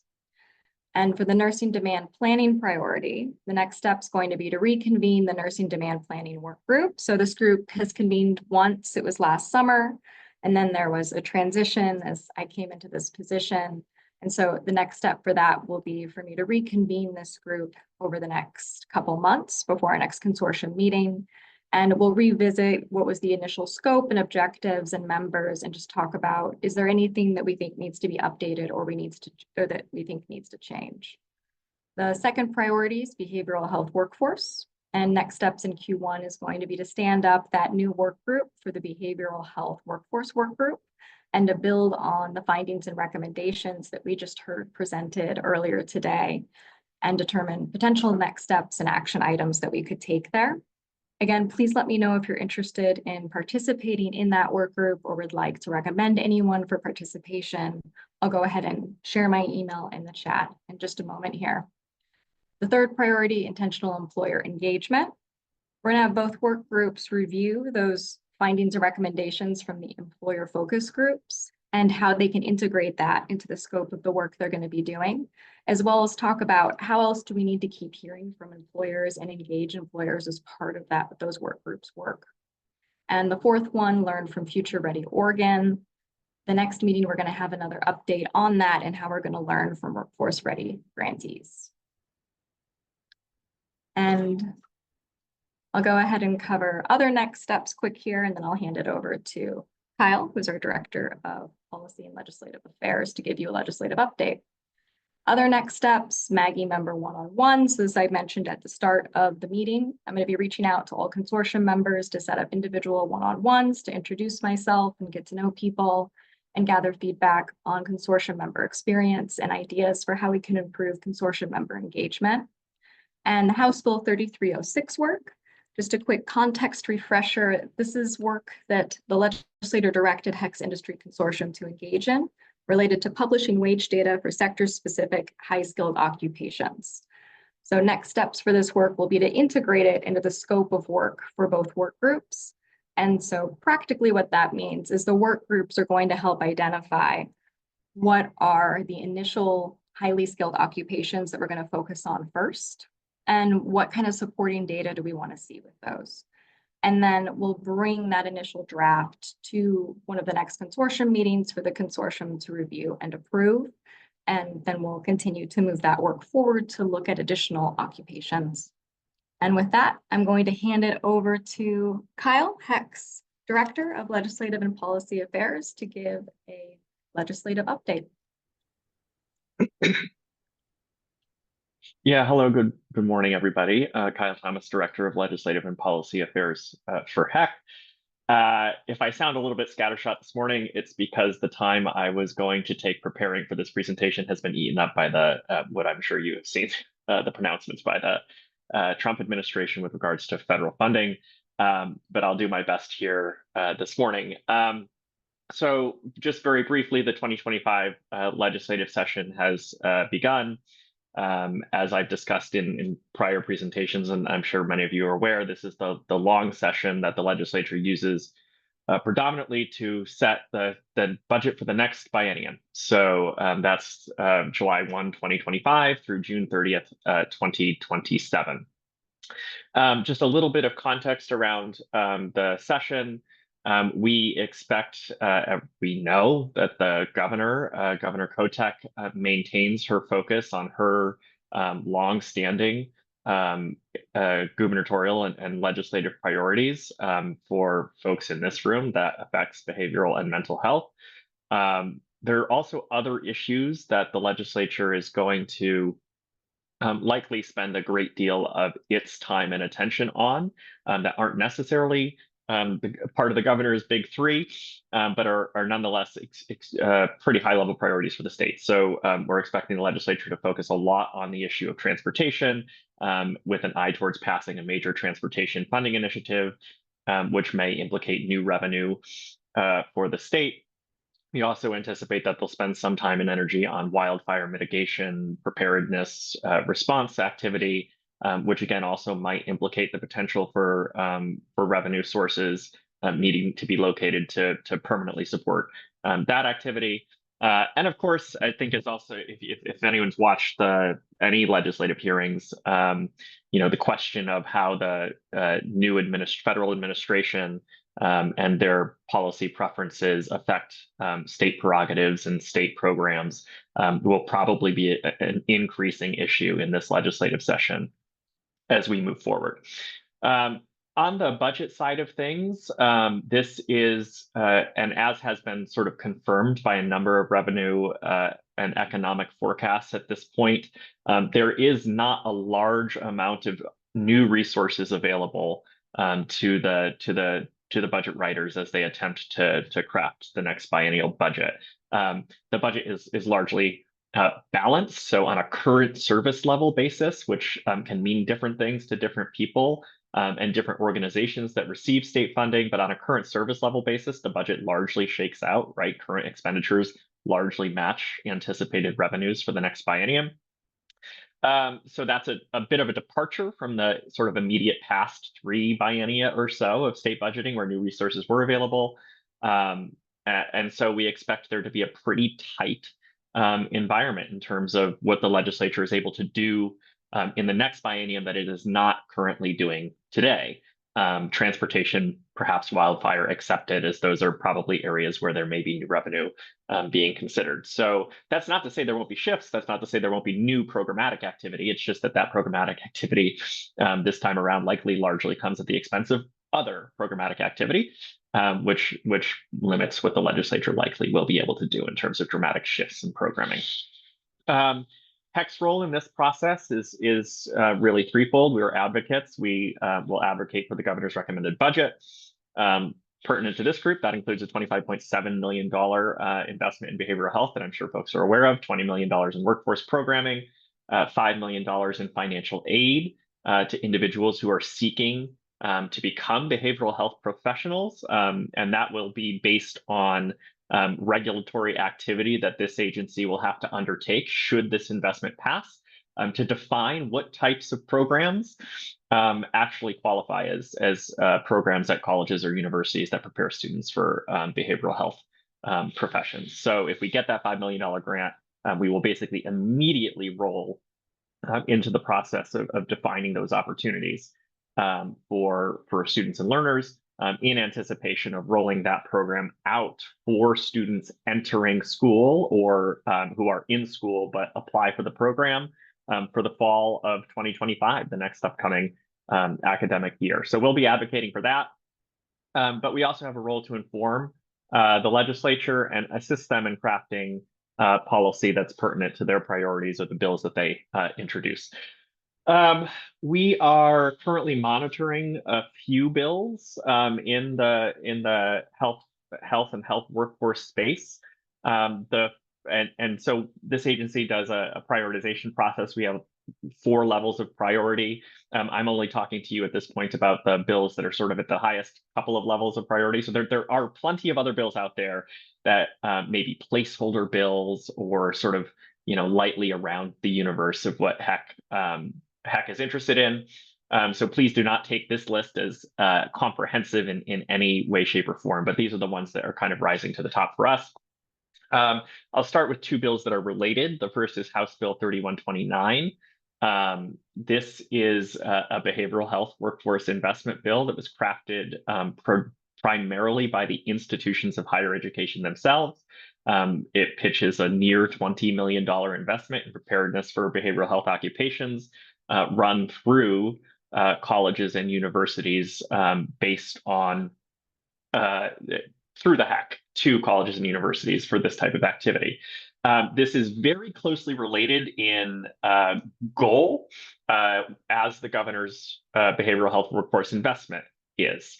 The difference between these 2 types of activity is one is sort of institution specific, and the other would be run more akin to the way that the Future Ready Oregon grant making is currently run, which is sort of through consortia directed policy goals that lead to competitive grant making. The governor's investment will likely be housed in Senate Bill 142. So this is the bill related to House Bill 3129 that we are tracking. And like everything in the early part of legislative session, the relationship that these 2 bills will have with each other, how the politics and policy will work out between them, where legislators will focus, what elements of each they may want rolled into a final bill. All of that is, of course, not known quite yet, but both of those bills will, are out there at this point. We're also paying a little bit of attention to House Bill 2699. This is a bill that has started to become a perennial discussion at the legislature. And that is the issue of nurse compensation, nurse faculty compensation. Obviously, the disparity between what a nurse can earn in the health profession at the bedside or in other healthcare capacities versus as a nurse educator is significant and has been essentially listed as the prime reason for nursing faculty shortages, which constrain capacity for nursing education programs. There are a lot of politics around this issue related to how nursing faculty compensation compares broadly to faculty compensation. But we do expect that this discussion will happen in the House Higher Education and Workforce Advancement Committee this year, at least a public hearing, because it's the chair of this bill. Sorry, it's the chair of the committee that is in fact a sponsor of this legislation. A couple other items we're tracking. All of these are, I believe, introduced by Senator Patterson, who is influential on the Senate side in the healthcare space. The first is House Bill 527, or sorry, Senate Bill 527. This directs the Oregon Health Authority to develop and implement a grant program to distribute money to local workforce boards that partner with certain entities that provide behavioral health and education and training to high school students. We've just begun looking at this bill. I don't, for the next couple of bills, which are slightly lower on our priority list, I don't have sort of complete summary or analysis or kind of political handicapping for you, but I'm just throwing those out there into the space and our opinion and interest in these bills and what ultimately the commission decides to do in terms of advising or informing will evolve over the course of the coming days and weeks.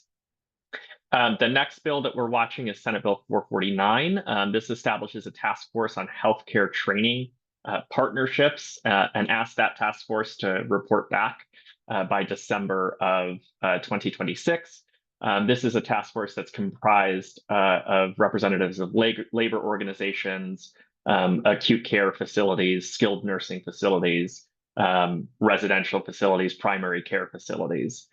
So a pretty broad swath of the types of healthcare settings that are available for individuals. And then lastly, Senate Bill 161, which is a bill that directs the Oregon Health Authority to award grants specifically to a few named organizations. So this is the Community Healthcare Workers Association, the Mobile Integrated Health Coalition, and the Coalition of Local Health Officials, grants in the amount totaling $5 million.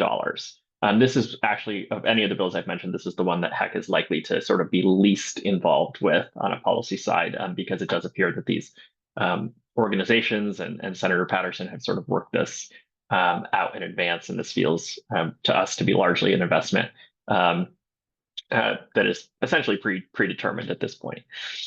As I said at the top, there are plenty of other things out there. We're still, despite it being a couple of weeks into legislative session at this point, still largely getting a handle on what the main thrust of legislative activity will be in this space.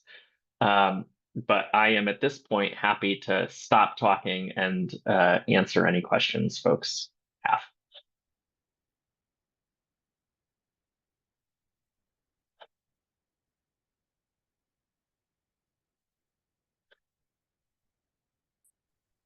Do folks have questions or other bills that you might want to flag or see if they're on HEC's legislative radar?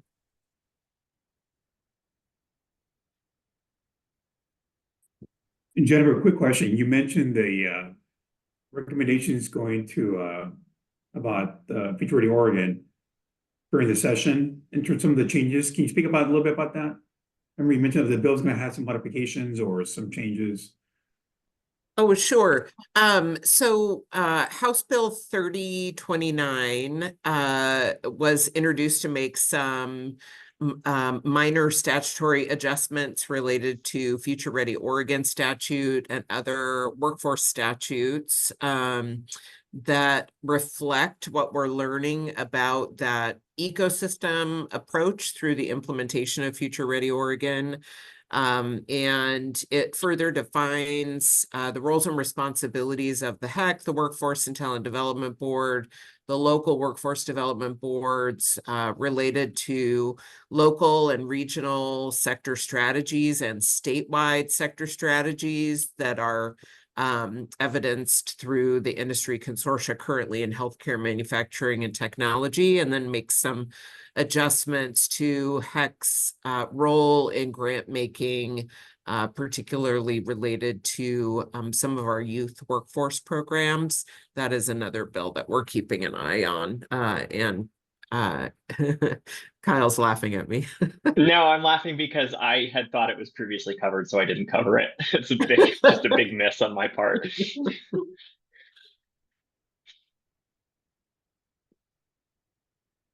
No worries. All right. Well, I am going to turn it over to Maggie to close us out, and don't mind our brief audio switcheroo. All right. Ronan, could you go ahead and bring up the last next step slide, please, that we were on?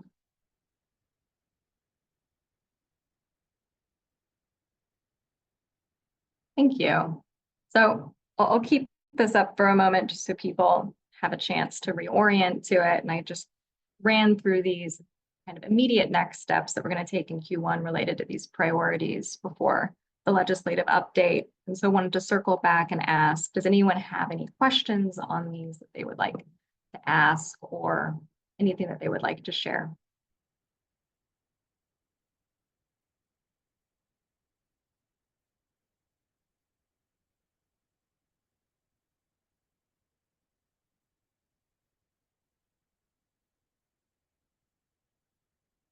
And since we have a little bit of time left, I also wanted to open it up more broadly on if there's anything that anyone wanted to mention or bring up in the group and discuss related to any of the topics that we covered today that we potentially didn't have time to, or specific to standing up the new behavioral health workforce work group. And after hearing the presentation of findings and recommendations, thoughts on where that group should focus first to build on those.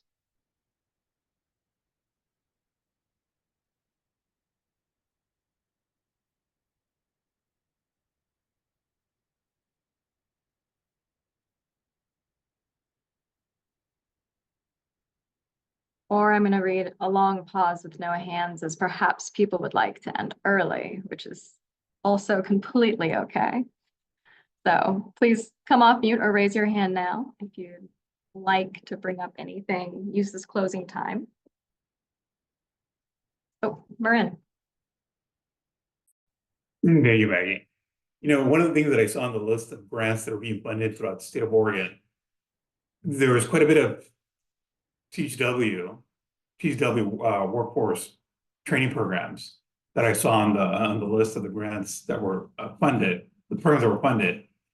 So I'm thinking maybe in the future we can also address THW workforce as another major category that the consortium can kind of uplift in terms of integration within the medical system. And what does that look like? And what can we do more in terms of growing this workforce that I think it's needed, but also in terms of career paths to other sectors of healthcare? Something to think about, something to maybe look at.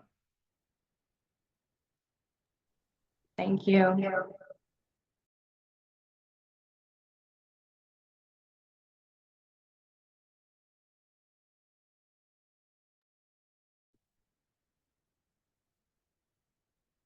Okay.